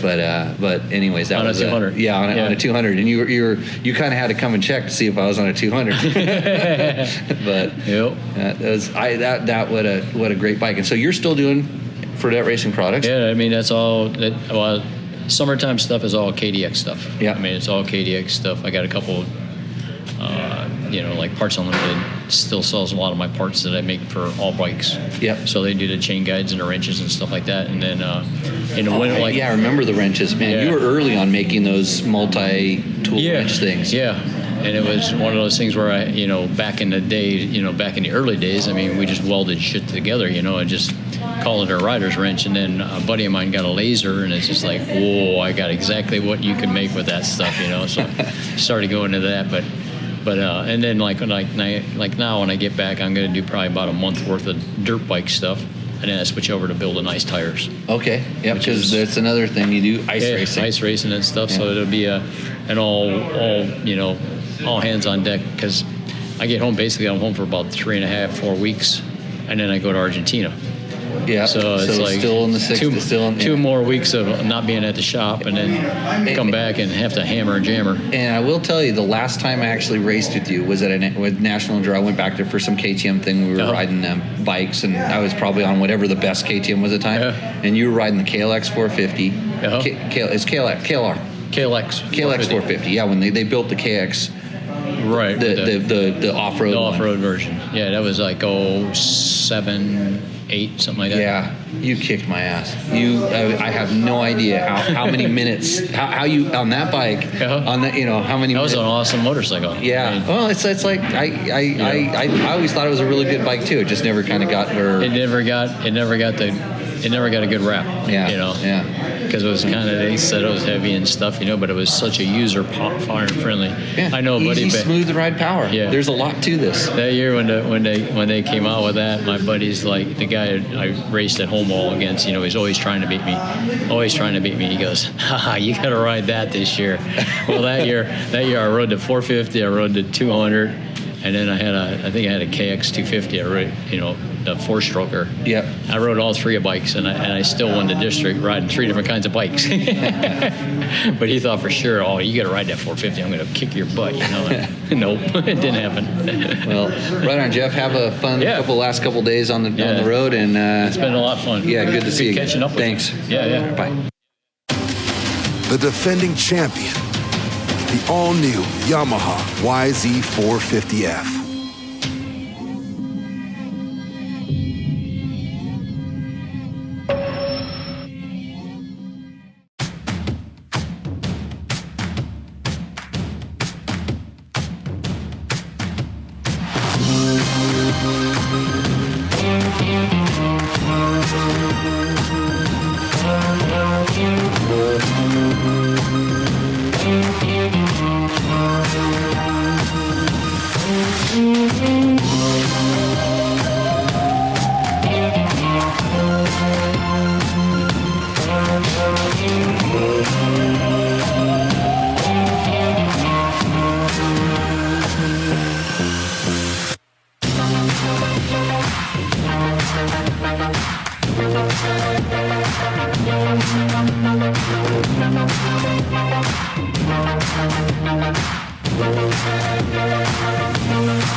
What's up, Moto Buddies? Mike here from Taco Moto Co. What is the Taco Touch? It's the best service in the industry. Virtually 24/7 tech support via email or text, and it's like having a dirt bike doctor on call every day of the year, helping you fix your bike or recommend parts or setups for you. If you've ever received an order from us, you know that the Taco Touch extends to our fulfillment, and our orders come with the coolest stickers that you've ever had, buying parts from anybody before, and a handful of root beer barrel candies. All of our Taco Moto Co. branded components come with a no questions asked lifetime warranty, and we'll even extend out the warranty of other manufacturers, OEM, and aftermarket parts where we can, sometimes for life.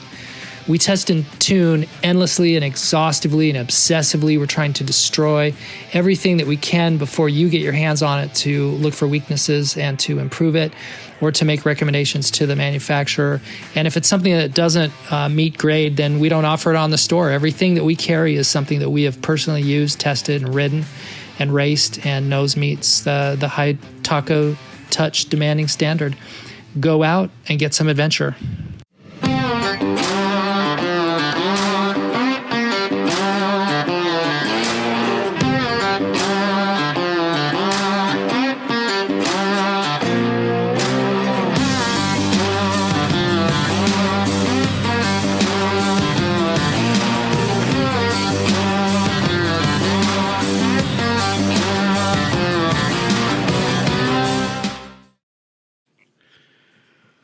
Welcome back to Tech Talk Taco Tuesday. I'm here with George.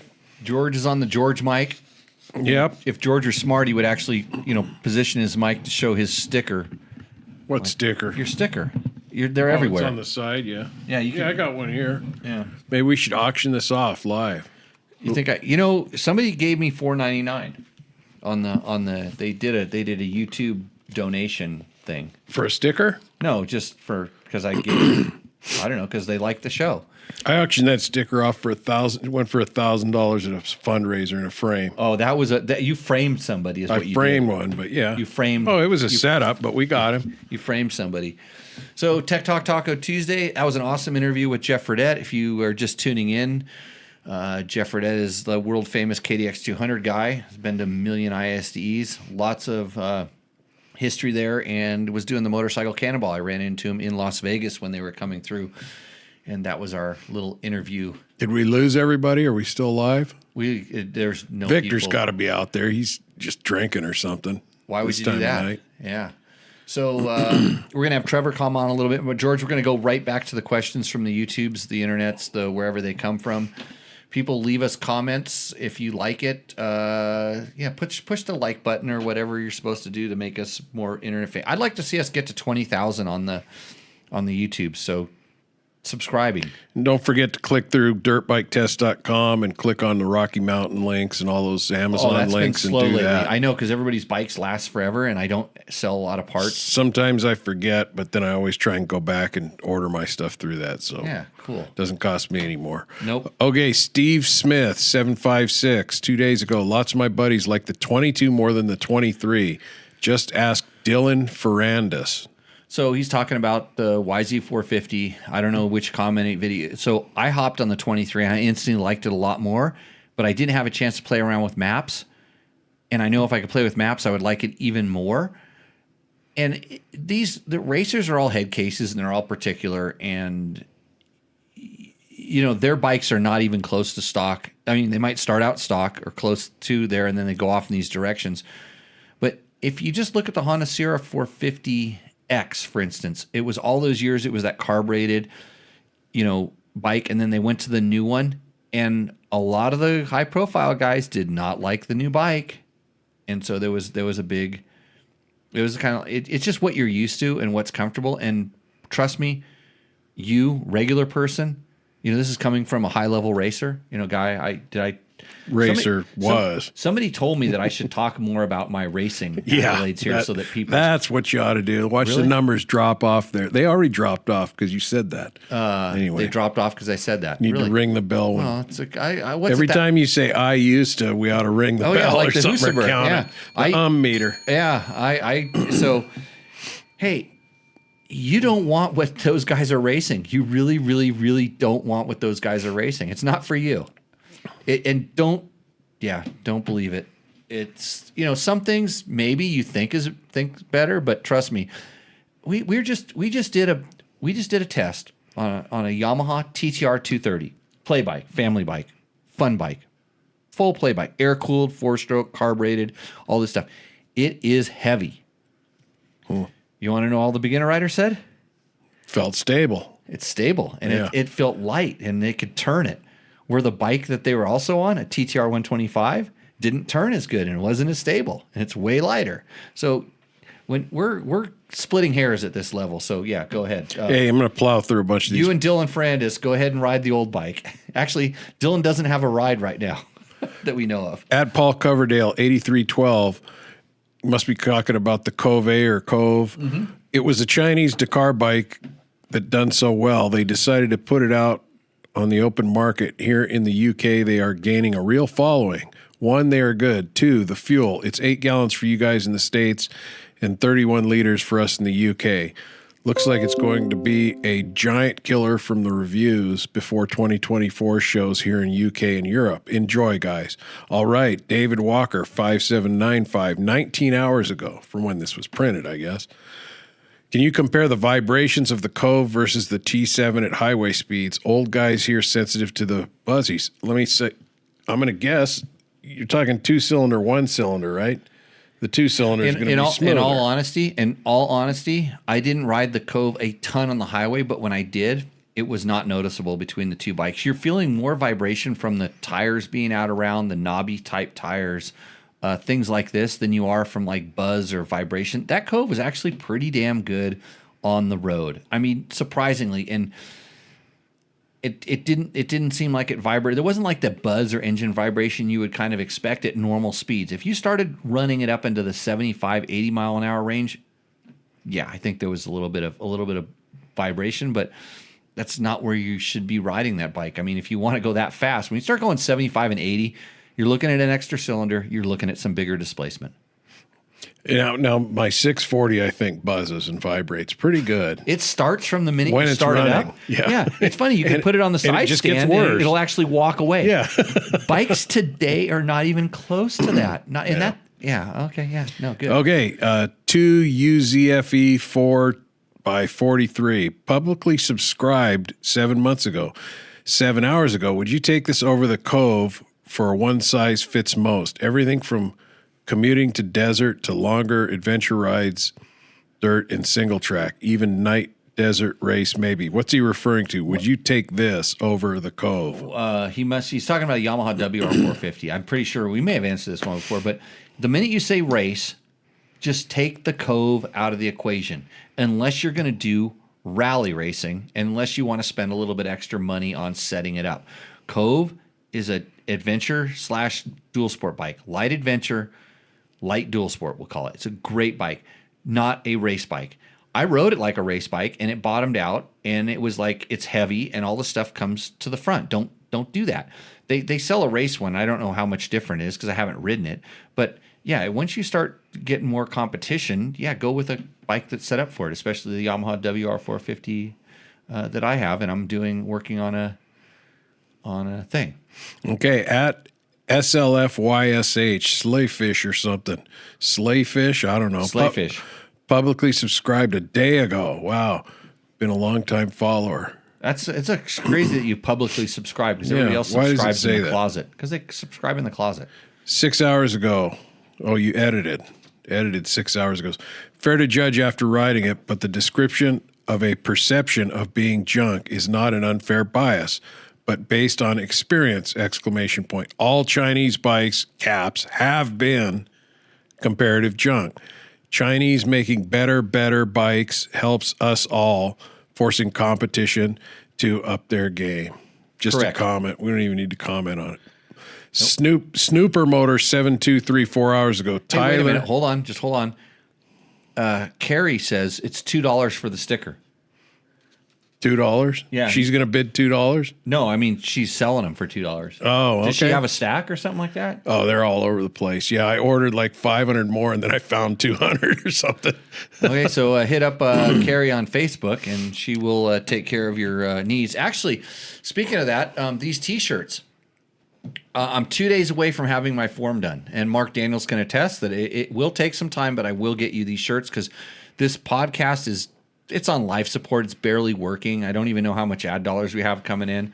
I barely get out of bed in the morning to do this, but I'm going to become a T-shirt company, and I'm going to sell this T-shirt to make my first, 120 grand. I think because that's the thing is like it's all about the merch. I've checked with the Instagram. I go on the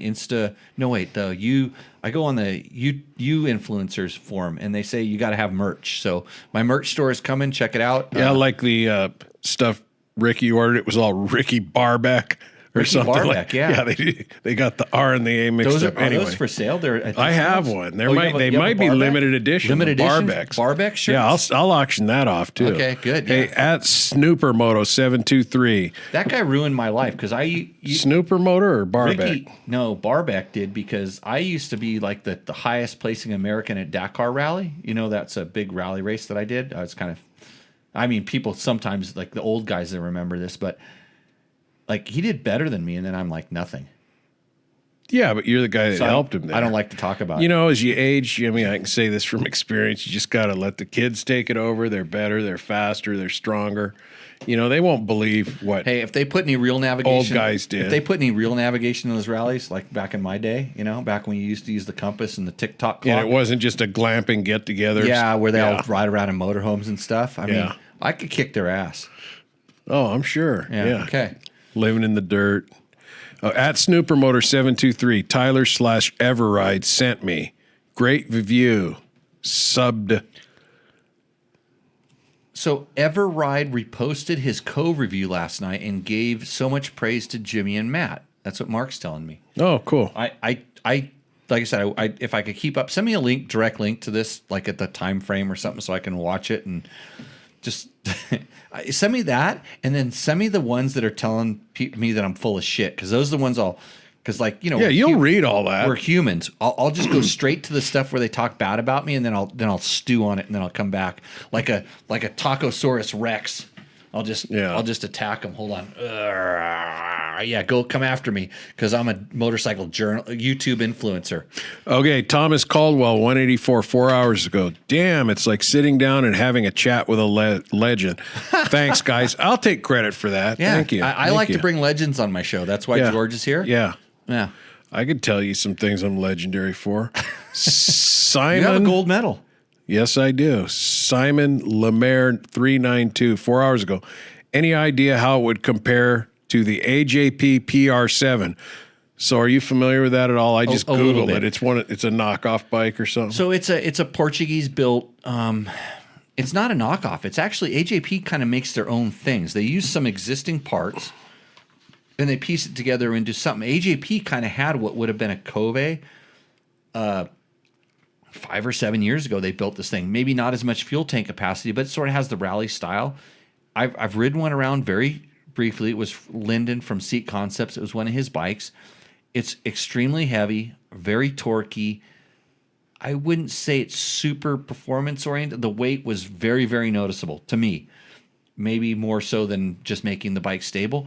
So I don't have enough time on it to compare it, but I think they're definitely different bikes. AJP has reached out to us lately and said, hey, would you like to come and test and ride our bikes? And we are interested because they do have some interesting offerings in their line, especially they have some, we'll call them air-cooled bikes that have decent suspension. So it's kind of a higher performance play bike that I think there's a big need for now, because a lot of people got into this motorcycle thing during COVID and they didn't know what they were getting into and they bought the wrong thing. Let it too much or too little. And some of these bikes out there might be the right thing, but again, all you get is you have to give one to an Insta-fluencer guy, and then he just says it's great and shoots some hot photos, and he says, yeah. And if they put their girlfriend on them that has some, hey, Trevor, welcome to Tech Talk Taco Tuesday. Hold on. Why aren't you coming? I got you plugged in here. Why aren't you coming through the phones? Volume down or something? Can you hear me? I can hear you here, but why can't I hear you? Just hold him up to the microphone. I could do that, but that's like a janky way to do it, and then he can't hear the What's show. What's not janky about this? This is a professional pod show. Let's see here. You there, Trevor? Hello. I'm here. Good. I was just about ready to you start got talking it. about how if you put boobs on your internet channels, you get more views. That could be a possibility. Right. Okay. So can you be the guy in charge of the boobs on the Dirt Bike Test channel? Because I'd feel much better if it wasn't me doing it. I don't. He's just on the phone. We don't have video of him. No. He's Because I kind of like it when he's in his bedroom and his mom's yelling at him to get out there or something, or get off the phone. It's getting late or It's usually his little brother yelling at the video game and then his sister trying to club him over the head with a baseball bat. something. See, I heard something there. Yeah. Somebody's yelling at him. Okay. So did I answer that question? Yes. No. George. Hello. He took the phone away to yell back at somebody. Somebody's yelling at your phone. Or are you going to go outside? Are you safe, Trevor? Yeah, Signal. Tap twice you hear on me? the tap twice Yeah, on the we can phone hear if you. you're Can you safe. hear us? If you're being can attacked, tap once. Yeah. Okay. Good. If you can hear us, then we're okay. Okay. Good. You just hold on for a second. Tell your family to shut the hell up and respect your current job description of being a guest on a very famous motorcycle podcast. Yeah, that's what it is. When are you moving out? You know what? I'll rent you a place out here real cheap, and you don't have to deal with all that home shit. Yeah, he'll give you a place to stay, and then you'll get paid even less. You think that's going to work out? Yeah, you can fit dents out here. It's a lot closer to hail damage, and he's got a truck he can practice on. So okay, now let's get back to the show. Trevor Hunter, I'm going to put up a picture of a Yamaha YZ250 in action on the thing. How can you talk about the bike? Or are we under embargo? Embargo lifted at 4:00 this afternoon, Oh, so we're free. so Don Maeda already has the full test as if he's ridden it for many years up on he's trans moto gender cross thing. Something like that. Okay, that's because it's popular now. It's popular. Yeah, you go all ways from motocross to enduro. It's like Rattle off what's on this embargo that got out of it. What's out? There, no, it's what do you 4 know o'clock, about it's it? over. Well, yeah, tell us about it. Well, let's see. Yamaha, just start out straight up, Trevor. You used to be a shill for Yamaha. Now you ride everything but Yamahas. I'm trying to expand my horizons, but every time I jump on a Yamaha, I just keep coming back. So the bike's good. Yes and no. Okay, here we go. Is it as good? Could you get it whipped like me? That's a picture. I could. That's a picture of me whipping a YZ250. Of course, it has 2 less strokes than that one. Probably weighs more, but I was a little bit near your age at that time. Amazing what tipping the camera to the side will do for a photo. Oh, Chris Holtner never tilted the camera. Look at the. Oh, give me. Hold on a second here. Look at the trees. Look at the this. trees. Look at that. It's Look at just- the trees. We didn't spend. That's Photoshop for when you had to cut all the way around that image on the motorcycle. We and didn't paste it on spend top of 4 that. hours digging that tree out of the ground and then orientating it back to Yeah, the it was already horizon to make it blown look over. more radical. Okay, just don't give me a. Trevor, did you see what I just held up to the camera? I'm not watching right now. I know. okay. I don't know why anybody It's a would. Jimmy shot. Okay, so I'd watch for George. Okay, There you go. so the bike is good. Okay, tell us the 3 best things about the new YZ250F. Start with the motor because that's always the number one. Well, that's kind of where it's different. Oh, things went sideways. You there? Yeah, I'm here. We can hear Okay. you. Yep. Yeah, so like when the first bikes hit the track and everyone was bogging and the bike was falling on its face and this and that, I thought, oh my gosh, they just ruined this motor. They just ruined the best 250F motor, in my opinion. But once everyone kind of started riding more aggressive, it came around. And then as soon as they started changing mapping was the biggest thing that helped that bike. Wait a minute. So when everybody took off out in the track, you're saying everybody's bogging. Yep. Okay. Now this is strange because I'm going to tell you straight up that the manufacturers do not. They were out there last week with a bike or two, riding them around, making sure that everything worked good. And if the bike is bogging, did they get a bad load of gas? You said they changed the tuning, didn't they? So I guess Paris thought it was a 450 intro, not a 250 intro. And so they they ripped it like super, super deep and like way. I think that's part of the reason. But just with the new, actually they didn't change really anything in the motor, just like the timing chain for durability reasons. But other than that, the only difference. Hey, Yamaha is a sponsor of this show, so there was no way I would ever even stage this segment to have them bog like you're saying the bikes bog.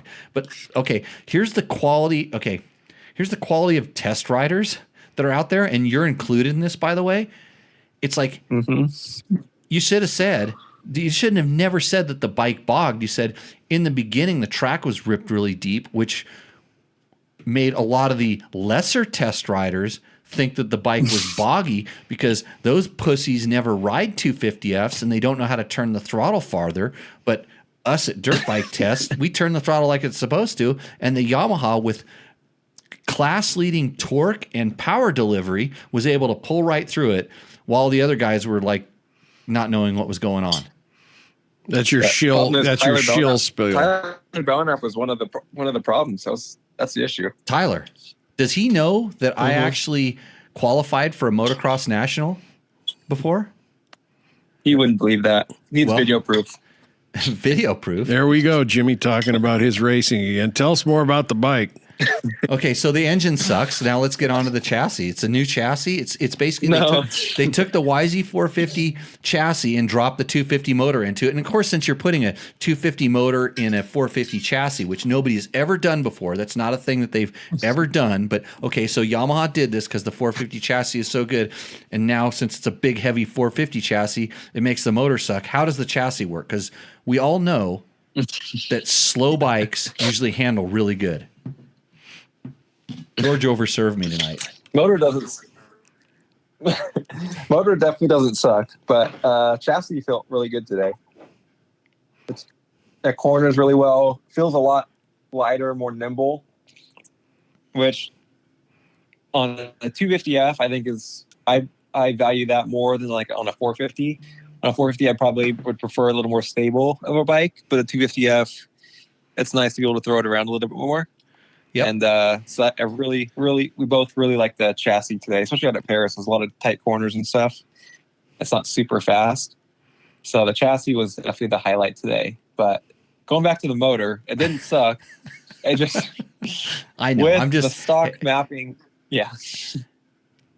With the stock mapping, you couldn't like on the old bike, you could roll corners in third gear and not really have much of an issue. Whereas with the new, all they did is intake and some different ECU mapping with the new bike. And it's pretty crazy how different it felt. Like you had to be in second gear and through the corners and stuff. And like if you tried to do third, you'd have to clutch it a lot and this and that. You remember how I used to work at a magazine and I used to have to work with all these test riders at different times and things? So I'm going to ask you, and the reason I do this publicly and stuff is because this is what really goes on. So if I were the guy in charge and you're test rider and stuff, and most of the guys that are in charge don't even know enough to do this, I would ask the question, Trevor, when was the last time you rode a 250F? Tyler Belknap raced one 48 hours ago. Okay, no. When was the last time you rode a Tyler, I haven't talked to Tyler. I'm not talking. When was the last time you raced a 250F? Rode a 250F? Because all of Tyler's opinions are coming through you right now. Let me tell you what I'm hearing. Are you trying to? Let me say what I'm hearing. Since I've ridden one, so it's been a while. So I'll tell you what think I'm hearing. You can tell me if I'm right or wrong. Sounds like the power band is a little narrower and it's higher in the revs. Is that what you're kind of saying? With the stock mapping, yes. Okay. Absolutely. Yeah. But also Trevor has been spending a lot of times on 450s. Right. And I remember when we first started doing 450s, Trevor didn't like 450s because they were too much power and you couldn't control them. And he wanted to rev his 450 and it's hard to do because they become a little bit uncontrollable. Now Trevor likes to go around the turns in third gear, like he just said, Right. at a lower RPM, like you're supposed to on a 450. Well, he's evolving. No, I'm getting lazy. getting lazy. Getting older. And so that technique on a 250 gives you exactly what he just said. Bogging by comparison. That bike's not bogging. The bike is it's taking the load, but it's not responding at that RPM at a thing. Yes.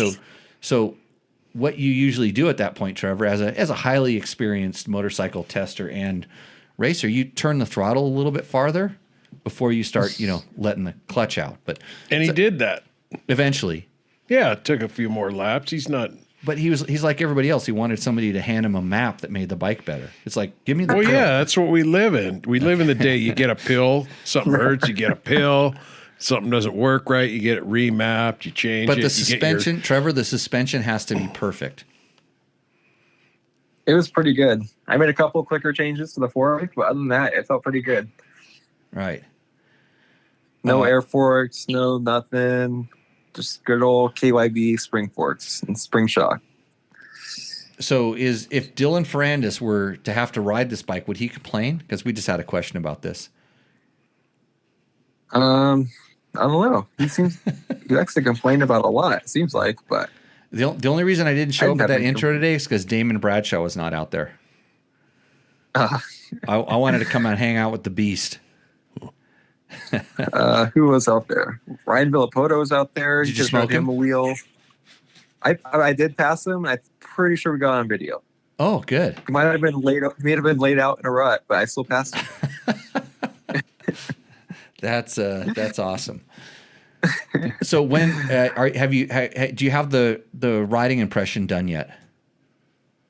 No, because I went mountain bike riding instead.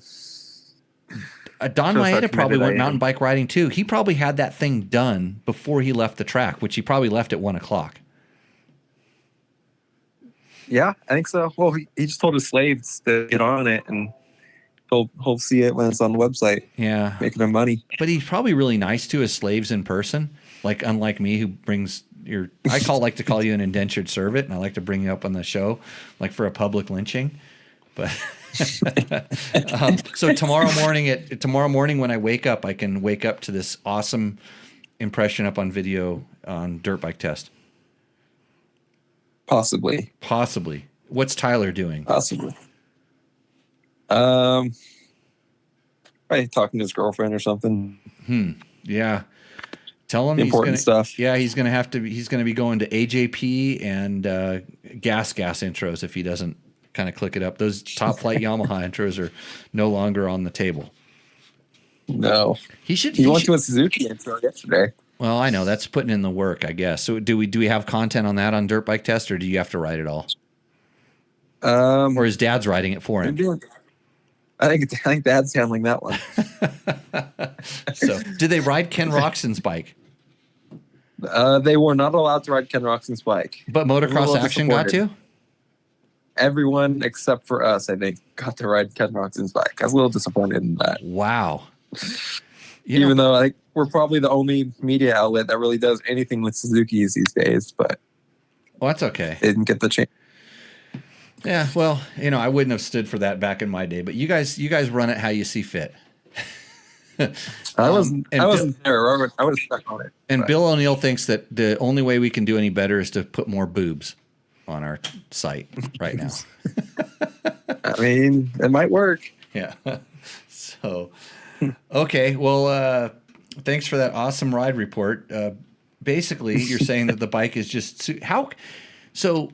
I saw guys riding YZ125s and YZ250s at the Coliseum. Mm-hmm. Did you do that?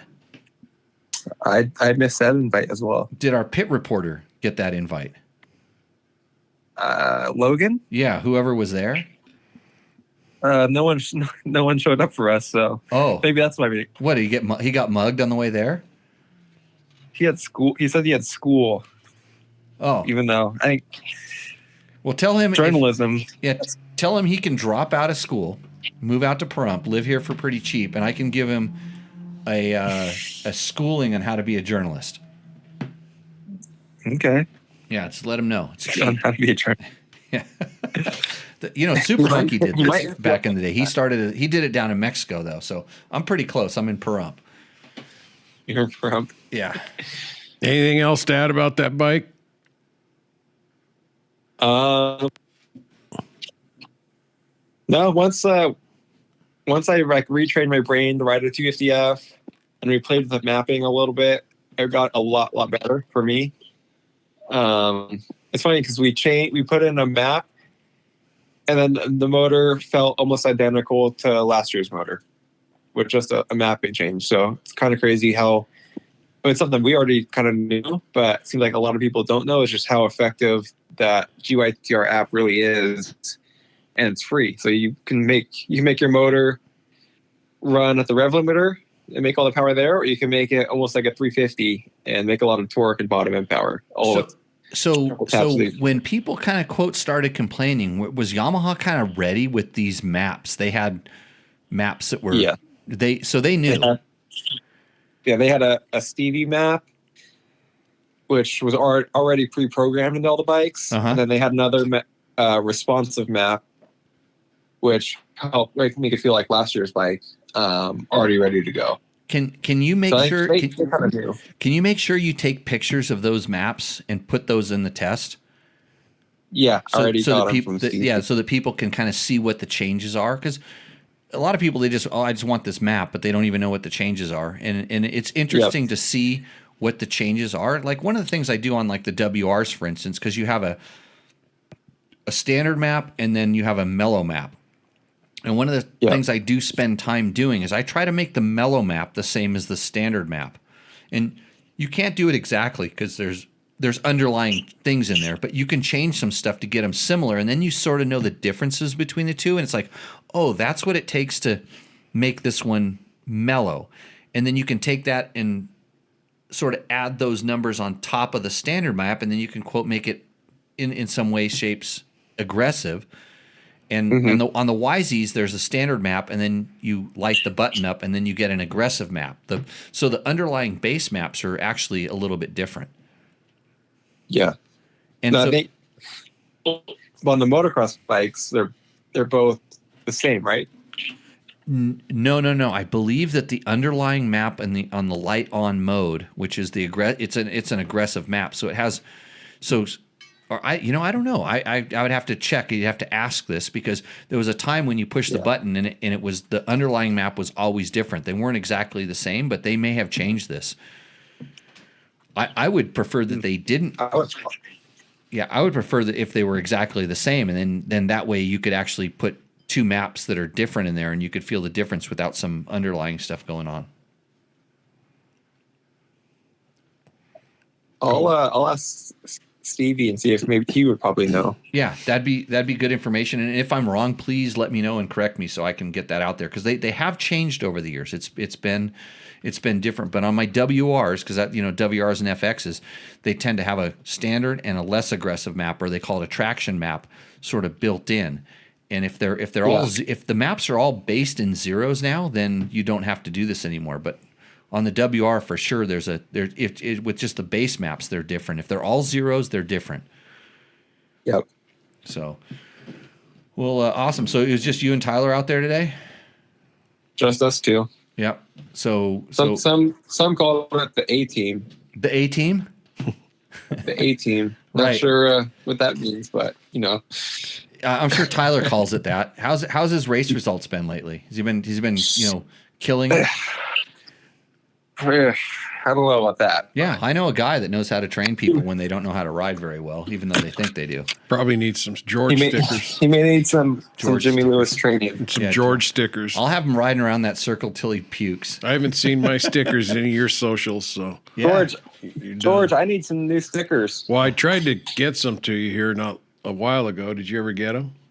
Was I supposed to? I did not. Well, I'll leave some here somewhere. You can get them. He never shows up here. The only reason he comes here is when his mooses and tires fail, and he shows Send up me your house. address, and I'll throw some in my mail. Hey, I know. I don't like to talk about other people's racing, but didn't you do pretty well in the Silver State this weekend? Yeah, we took the win. Yeah, nice. So what happened to all the guys that were beating you? They didn't show up. Oh, Jesus. Yeah. Sounds like my gold medal story. Right. Well, you get them how you take them. That's right. I mean, a win's a win, right? Yep. Yeah. I used to like to put myself in the arena where I was competing against the best riders in the world, Trevor. That's why I was the second and third place guy, and I'll accept that.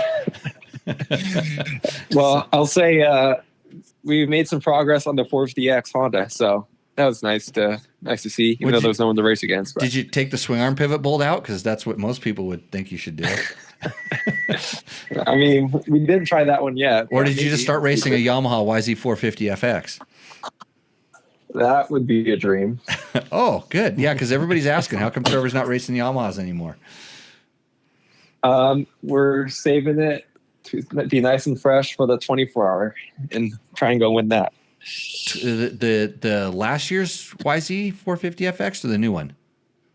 No, the last one. Last one. But I know someone who may or may not have ridden the new one. Oh, yeah? Hey, yeah. The questions, there's some questions about the ignition that we had earlier in the show. Is the stator the same and the flywheel is different between WR, or they're both different? They're both different.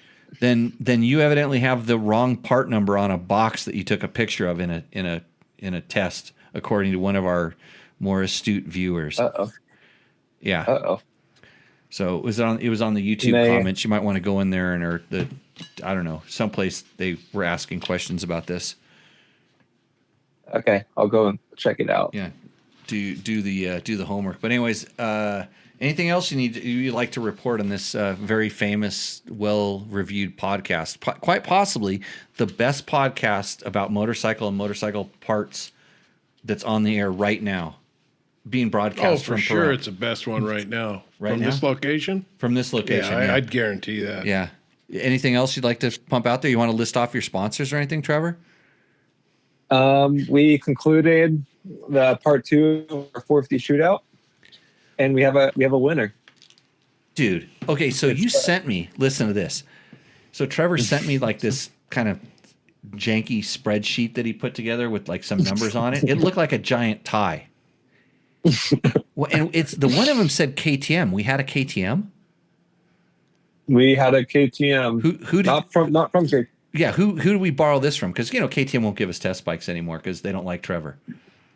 No, we used Todd Davis's personal bike. So we had a KTM in there, which is like it's like a gas or the white ones, whatever those are called. Yeah. And okay, so what won? The Yamaha. No surprise. It was. I'm not surprised. But it was basically super close. It was like literally if one person would have flipped their scores, it would have switched to something else. It was So just for anybody that's listening, what Trevor did was took all the 450 off-road bikes, the FX, like the YZ450 FX, the Honda Sierra 450 RX, the KTM, whatever they call that thing, and the Kawasaki KXX. He took all those bikes and did kind of modifications based on what in our standard bike testing everybody complained about, and even in the standard testing it was pretty even when you collaborated all the scores, but the riders were very polar on what they liked stock. But now it seemed like everybody was closer. It was like it brought everything more to the center. Yes. You fixed all of the shortcomings of these motorcycles. Yes and no. Some still had some issues that I never saw or I didn't feel, but other riders felt just because there are different shapes, shapes and sizes and ages. But then there was some stuff that I didn't like on other bikes that those same riders really like. So it's just kind of two different. Like I said, this is why you're able to modify bikes. This is what you should. When a bike you feel has a shortcoming, this is how you modify it. And then for the same thing is like if one person modifies it a certain direction, it might get better for them, but also worse for others. And that's what it makes it so difficult. But if you go to www.dirtbiketest.com, Trevor has put up it's up there now, right? Videos? No, not yet. Not yet. Okay, that you're working on that right after you get done with the YZ intro. Yes. So by the Yes. time Jimmy gets this posted back on the internets, it'll probably be up there. Right? Yeah, by the time you're listening to this, you can go to www.dirtbiketest.com and you can read all about it, like they used to say. So the 4 people watching now don't go right to dirtbiketest.com. Well, 2 but people already fell asleep. I was falling asleep a minute ago. Oh, We got to okay. keep it moving, Jimmy. You're Okay. Well, it's only acting like it's you're only overserved 8:50. or something. Not even close. I'm nearly Got a lot of professional. information to get through here. Oh, a lot of Trevor, Hey. I don't know. You probably got my number, don't you? That's a hit. I'll look. I'll text you and get your address and I'll mail you something in an envelope or something. Hey, Trevor, can you stick around for some quick question roulette? Sure. Okay, Yeah. we're going to burn through these Okay, questions at here. just some dude 445 3 hours ago, he says, had to flip a page. It's not the China-made lack of quality perception holding me back from buying this bike. He's talking about the Cove, Trevor. It's the straight up sending my money to China to buy one part. That's the only thing holding me back. The spec sheet reads like a longtime dual sporter's wildest dream. Well, you're dealing with an importer somewhere here in the United Correct. States. I'm sure when you buy the thing, you're not just clicking on something and transferring money to Hong Kong, are you? Well, it's all going to it's technically they think it's all going to China, which Yeah. you know what? If it was so easy, we'd be building dirt bikes here in the U.S. ATK tried it. Avenger tried it. Cannondale tried it. There's been a few, So that's just the way it is. I mean, whether your money's going to China or Japan or Portugal or Austria or it's going someplace.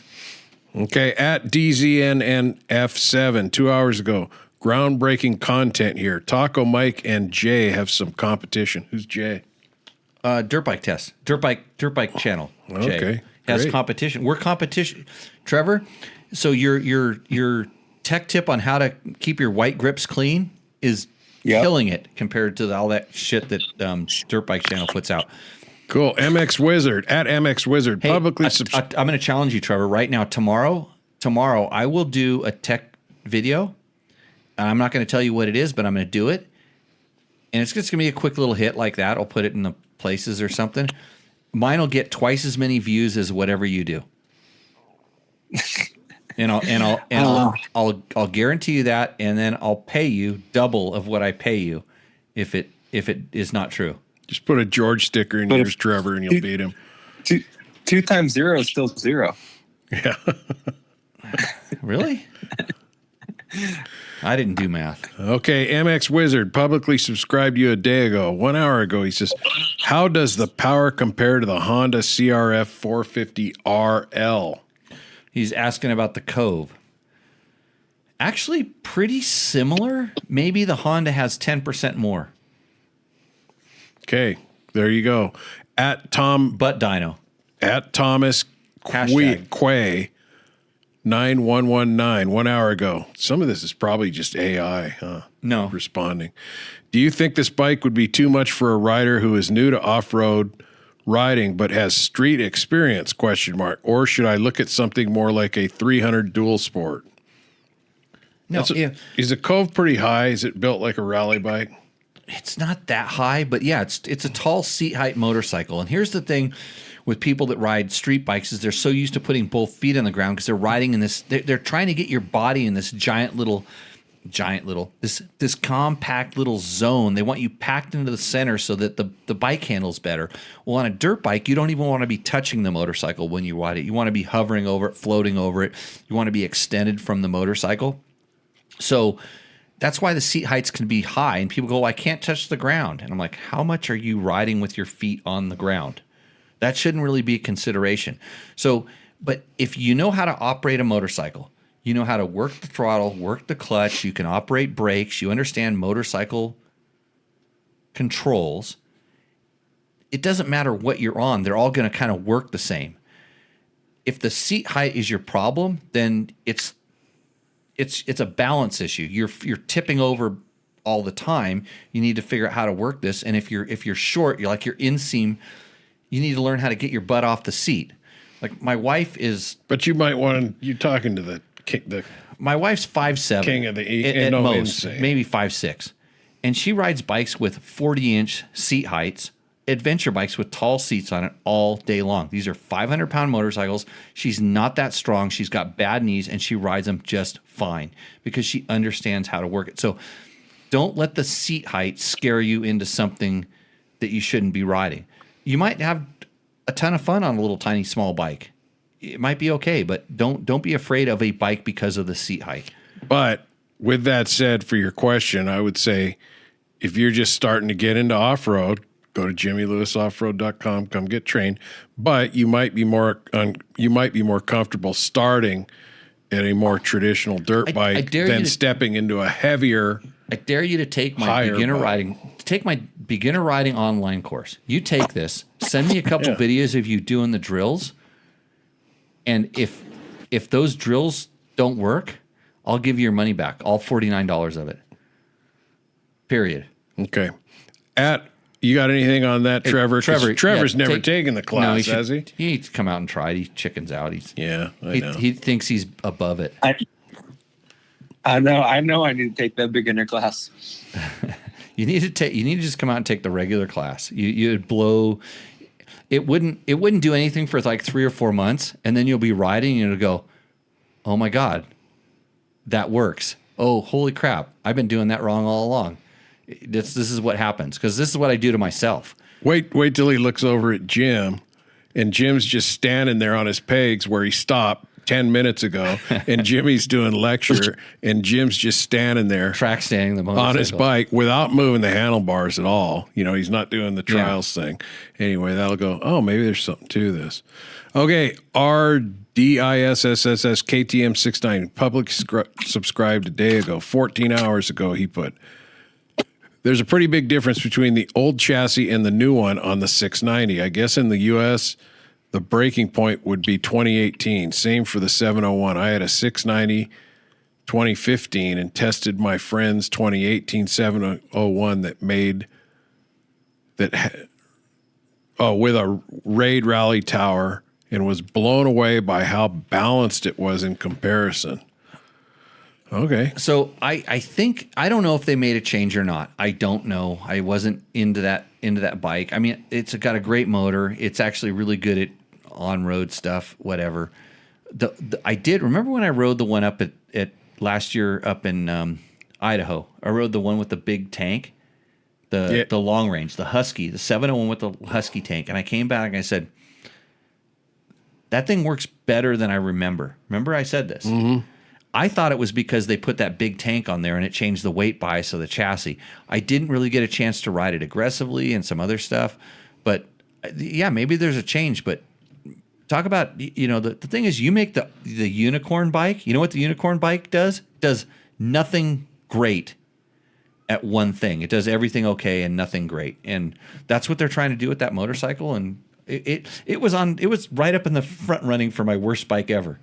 But the only reason it didn't get there is because I've never had to work on one, because I don't really want to ride one that much, and I never had to work on it, and so I never spent that much time with it, because I right away identified, like, this thing has shortcomings in whether it's chassis or suspension, and a certain engine type, that it can't break out of the shell. It's kind of stuck and confined to the shell. But good, thanks for subscribing. We will enjoy your subscription. At Digital Sam TV wrote a day ago, why this over the Honda CRF 450L? He's talking about the Cove. Why that over a 450L?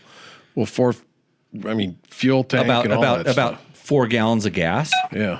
Yeah, a little, 10% less power, 4 gallons of gas. They're probably both made in the same place. What's the price point difference? Do you know? Similar price.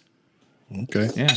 At Otto Feuerstein, one day ago, how often do you check the valve clearance? The manual says every 2,000 km or 30 hours. This specification destroys my dream of a perfect bike. Sad, what is it? A colon and a bracket, sad face. Normally, I buy a bike to ride it, not for maintenance. Okay, Trevor, how much are you checking the valves on your whatever you're racing, the Honda, for instance? The R or the X? Yeah. They were just checked after Vegas to Reno, and one of them was a little tight. Okay, and so you are checking that. How many hours do you think was on that? How many hours was on that before you checked it? I would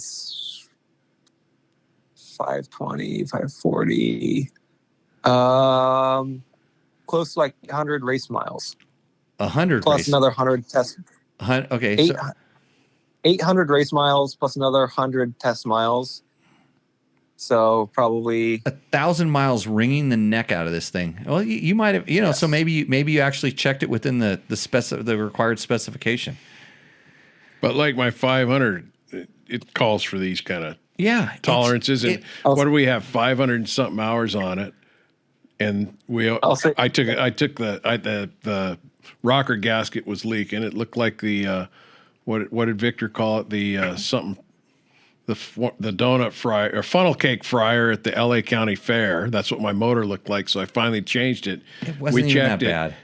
We checked it, and one exhaust valve was like within specs, but kind of on one end. So you threw a shim, you change a shim. It was enough. It was enough for like we got this thing. You did half of the work. Let's just do it.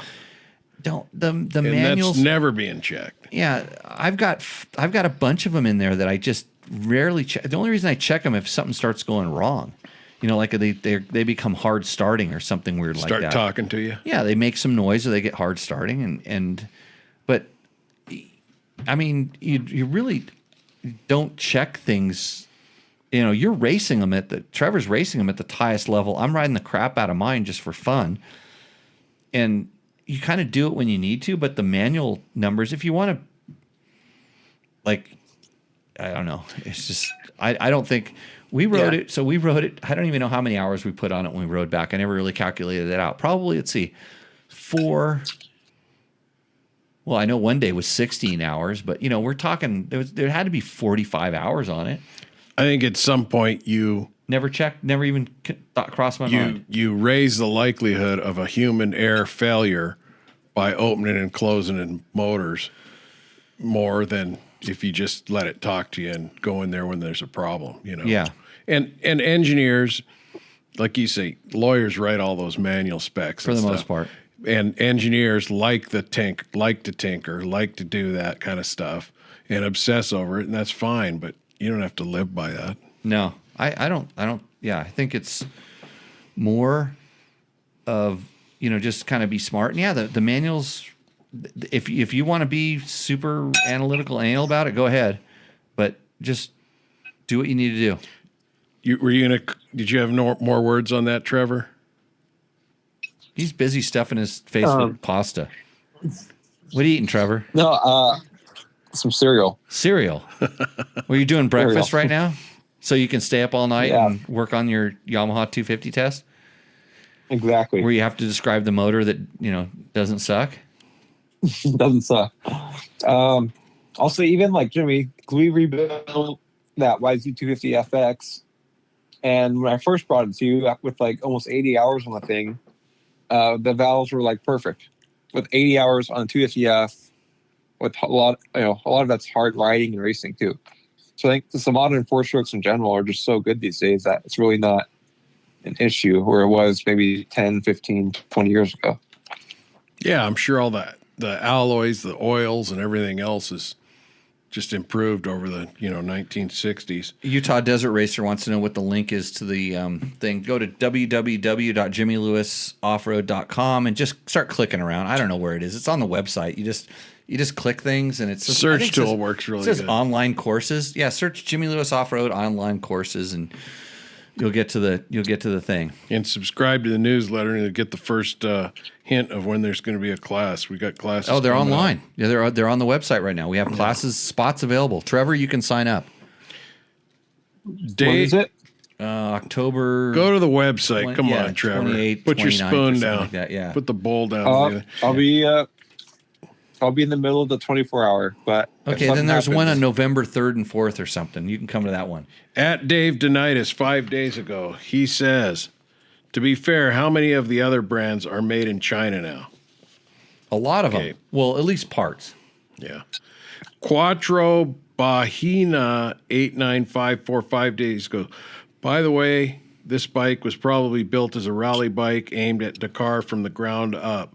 A key figure in the Cove Company, Zhang Zhu, I don't know if I pronounced that, it's common spelling, was born in a poor family and had hard time struggling to start his racing career. He's more of a hands-on blue-collar type of person and genuine dirt bike lunatic. His passion was definitely critical to the birth of this project. China does have the technological ability to build a bike like this, as complicated as they are. Bikes cannot be much harder to produce than supersonic fighter jets, can they? But the manufacturer, you asked if AI was writing stuff. That sounds like it grabbed a lot of text and specs. Yeah, but the manufacturers generally don't have the willingness and determination to do so.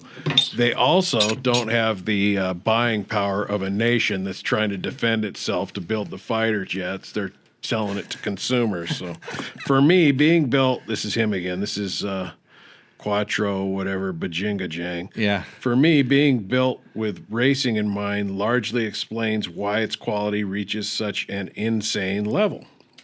Okay, thanks. Yeah, good comment. Dan Krause says, Jimmy, if you do the merch thing, how about a Jimmy's Weird Hats for Bald Guys collection? Shut up, Trevor. Hey, for everybody out there, if you haven't read Monkey Butt, this is a required reading. This is by Rick Simon. This is a big, thick book. Look at how thick it is. It has big print for all you old dudes. But even you young cats should probably go read this book because I'm writing Monkey Butt 2, which is the continuation of this book. It's the second chapter. This is Tall Tales Bench Racing, an inside story 30 years in the sport. So Rick Simon tells you how Dirt Bike Magazine got started and what went on with motorcycle media, and I'm going to write about the death of it. And I know that's available on Amazon, but make sure if you're going to buy it on Amazon that you click through by using dirtbiketest.com's Amazon link and get your copy of Monkey Butt. Yeah, get your copy of Monkey Butt. Yeah. Okay. Great book. Corporal Andrews, 6 days ago, the Cove brought me to you. Great session, good info. Thank you. You're welcome. Thank you.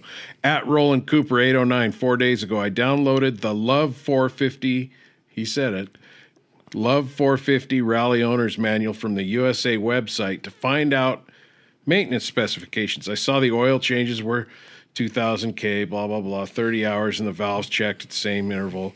Is that an extremely short interval for this type of engine? Also, only 1.6 liters of oil in the engine. 1.6 liters of oil. Trevor, how much engine oil did you put in your Honda 450 that nearly won 800 cc's or something? The Vegas Torino, except it actually won the Vegas Torino because the guy that was supposedly racing the bike never got on the bike. How much oil was in that motor?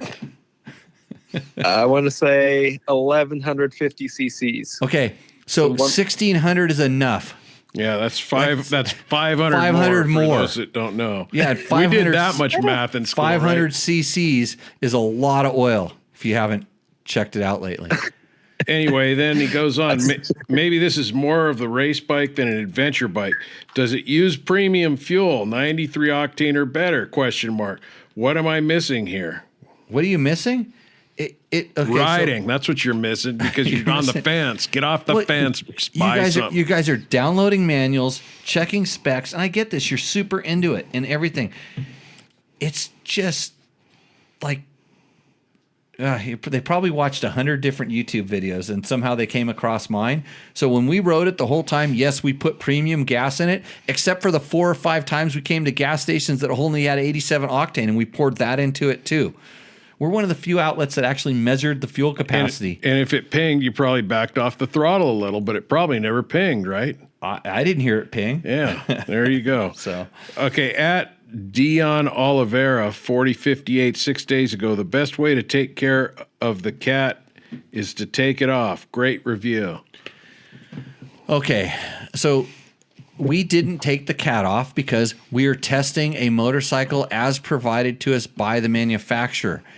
Taking the cat off generally is going to affect something else upstream. So the more than likely the fuel ratio delivery and stuff that can't compensate for you cutting the cat off.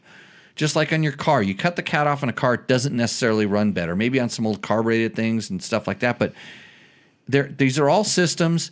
And if I was going to start going to that level, and yes, if I wanted more performance, I would make sure the cat was not on that motorcycle. If I was tasting in race conditions, it would have a respectable sound decibel muffler with a freer flowing exhaust. But we didn't test it like that. We tested it in its basically pre-production form. So no, didn't cut it off. At the Red Dirt Rider 6 days ago, how does it do for highway time? I think that's been asked and answers in a couple of shows. Watch the damn video. Yeah. It's like we talk about this on the video. I mean, we're not road bike test. Yeah. We rode it on the dirt most of the time, but I show video of it riding down the road. We spent plenty of time on the highway. I mean, we did a significant number of miles on the highway. Time-wise, it wasn't that much because the highway miles went by really quick, even though it was like 3-hour stints to get, down here and different things. But hey, Trevor, are you glad you can answer all these questions?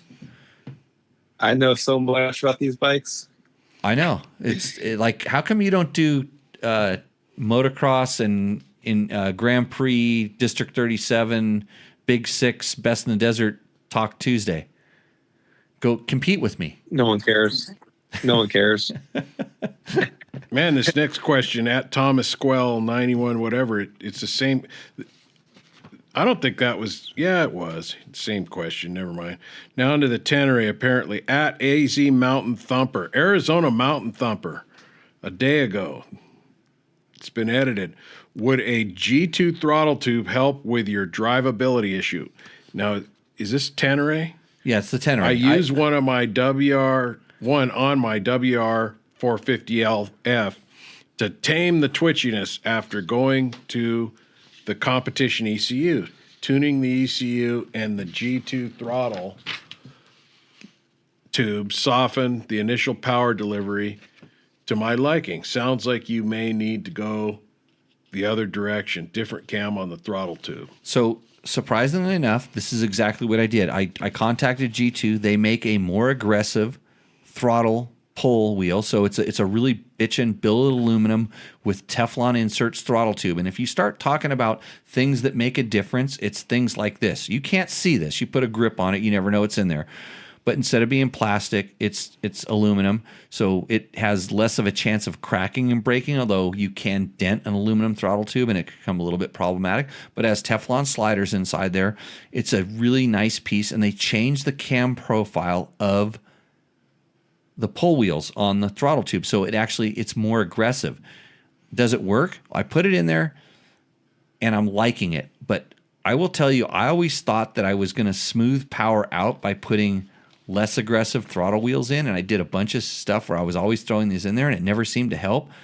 When I put a more aggressive throttle tube in bikes that I thought had aggressive or snappy power, it actually mellowed them out. And puts more fuel in it quicker. This is something. If this is causing you to, if your brain's spinning right now, ask a question in the comments. Go into the question in the comments, ask it, or especially on the YouTube video or the Facebook, mostly the YouTube video.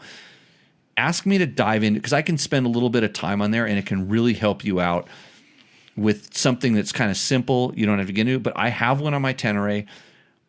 I think I'm liking it, but the problem is I also have a different mapped ECU, and I have to go back to the stock one to get the problem I had to see if this corrects it without the ECU. So this is why we test one thing at a time, and now I'm testing two things at a time, and so I now have to undo one to test the other, vice versa.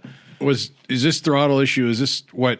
Remember when you jumped over something, almost bit it? That's what you're talking about? Yes. Okay, cool. Yeah, you need to do a separate little deal just on that. That video that you shot, it hasn't got it hasn't got 3.2 million videos likes, but it's in there. I shoot pretty good video. I'm Japanese, half Japanese.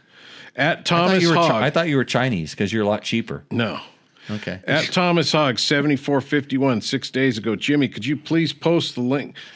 Come on with Google search. Could you please post the link to the homepage of the company who sells these flex handlebars? Fasst Company, www.fasst fastco.com. I'm going to make sure. I'm going to check that thing. I would have loved to have these on my bike during the last year's tour of Idaho. I suffered a lot of risks. Thomas.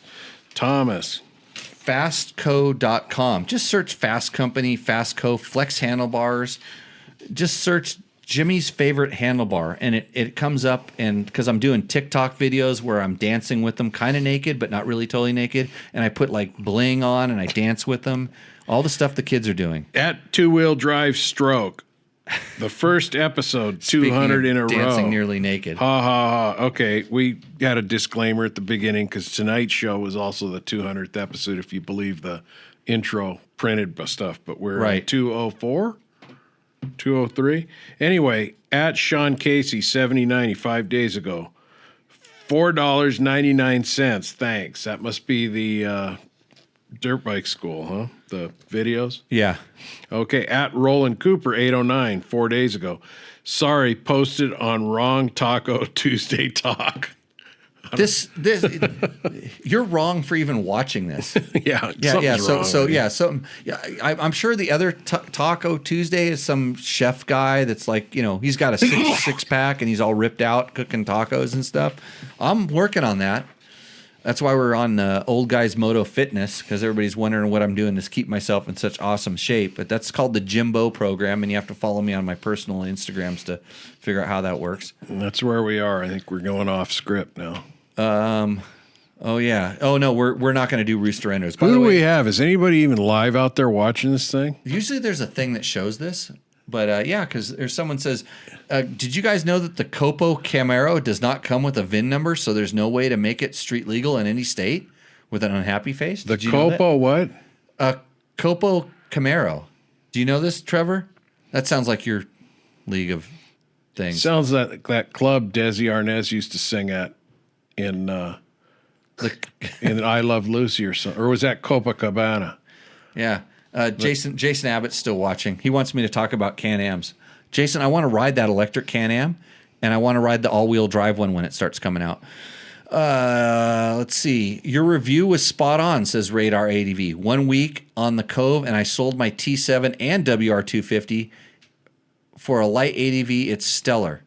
Well, Radar ADV, I have to completely disagree with you getting off the Blue Crew. Number one, because they are a sponsor of this show. But he ought to call in next show and talk about that. Right. Call in and let's hear I want to hear what the facts are that made him switch. If you have that Carrero, go to Arizona because Puffy says they'll make anything street legal. And we got a few people in there that are live. There's people that are out there watching, good. George. Where are they from? Everybody post up where they're from. Yeah.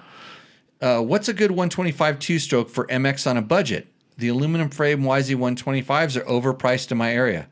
Well, Asher Lito, who's back, by the way, back from Bible study. Oh, he was the one that had to check out for Bible study. A lot of catching up. Yeah. It's a got to go back and watch it. There's a big reveal. Big show. Yeah. Big show tonight. Jimmy was overserved. So the YZ125 is not overpriced because it's such a good bike. I have a 2005. And I'm literally thinking about buying a new one. I've seen a couple of them come up, but I'd almost go and buy a new one because you think about how much life and use I've got out of that thing for that much time.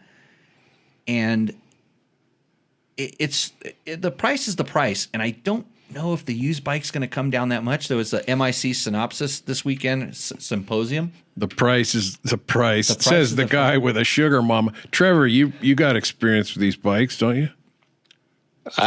I love a YZ125. I don't care what year it is. Why?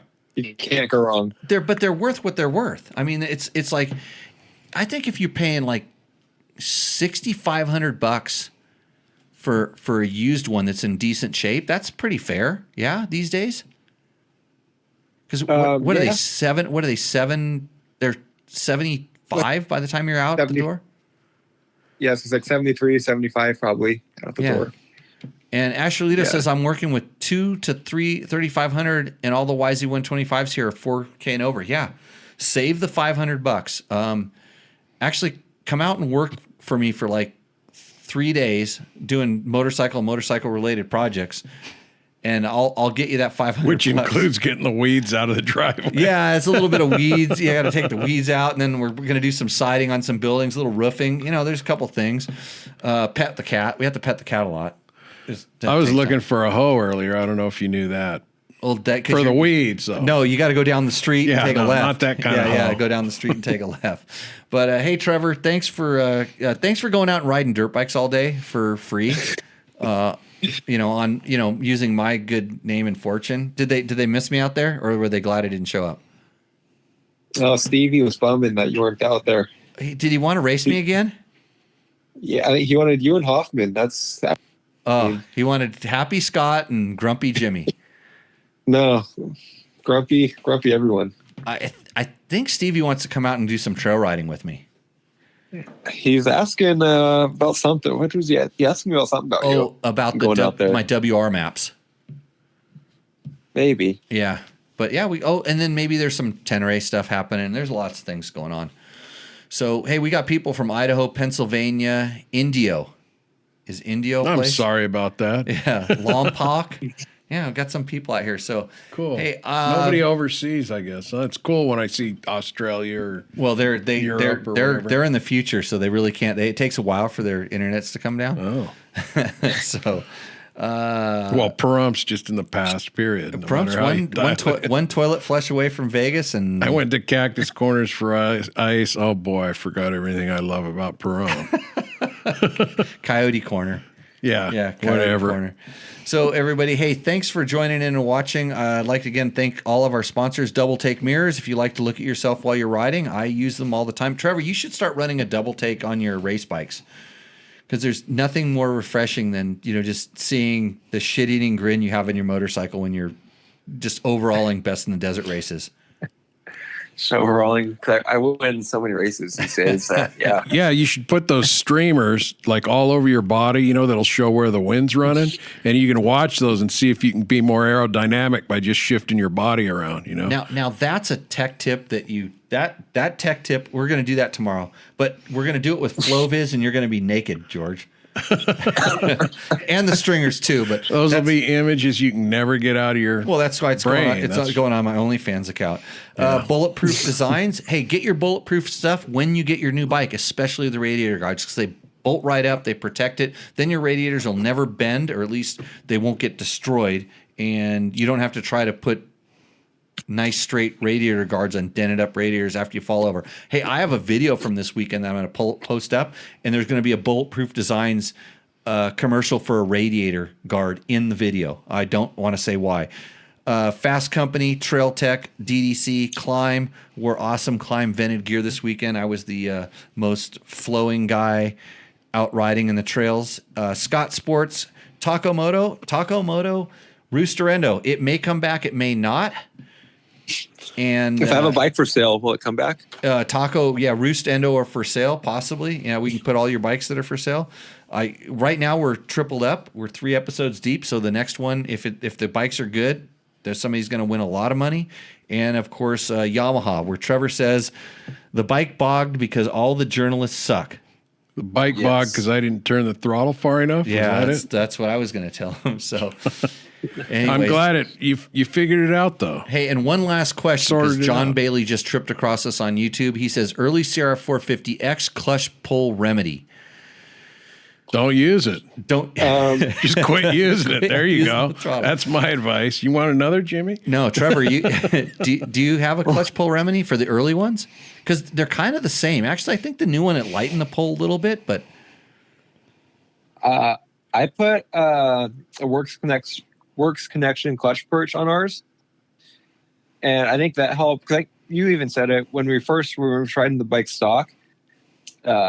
It's a light pull, but it's kind of vague feeling. Like you don't really, especially compared to the RX with the hydraulic clutch. It was just kind of like you were pulling the lever in and out or whatever, but you couldn't really feel exactly when it was the Honda clutch out of all the clutches is, we'll call it, a little bit vague feeling. On the old ones, and he says clutch pull remedy, so he's not paying too hard or too soft or whatever, but sometimes just levers, sometimes just something as simple as adjusting the position of of where the lever starts engaging and disengaging can make a pretty big difference. So sometimes letting it come in a little bit closer to your fingers. I mean, most people are worried about bumping against their knuckles, but if your plates are good and everything, it doesn't take that much of a pull to actually get it to completely disengage. So play around with the positioning where the lever is. Then some different levers offer slightly different pivot positions. There's a lot of little things you can do that are just that are free. Then you can go to levers that are a little bit different. There's companies that make clutch arm extenders. Of course, you can go all the way to just getting a completely different clutch from something like Recluse. But I will tell you that the Honda of a lot of the bikes does benefit a lot from improved clutch components. Mostly because they have a certain durability standard and a certain kind of feel that they like, and maybe it's not the best for everybody. If it's what was his name? That was John Bailey. John Bailey. I got something here that it works in a lot of George things. sticker. No. It's if it's clutch effort, I'd say there's something out there. It's called Triactin. And you should look into it. But try acting like a man and pull that thing in, okay? So that's my tech tip. Hey, besides lubing the cable and putting some lube in the thing, we're going to go ahead and sign off with that note. I really appreciate everybody joining in this show. Again, thanks to all our sponsors. Thank you, Trevor, for coming on and taking the heat like a man. I hope your cereal went well. Get to the damn What computer. kind of cereal did you have, Trevor? Fruit Loops. Raisin Bran. Oh, I like Raisin Bran. A lot of sugar, though. Yeah. Okay for a guy like you that's active and young. Watch out for my tech tip that's going up tomorrow. Make sure to like and subscribe to that one. Double up on the thing because Trevor's going to put one up too. It's not going to be nearly as good. And with that, we are going to see everybody out in the trail. Cheers, guys.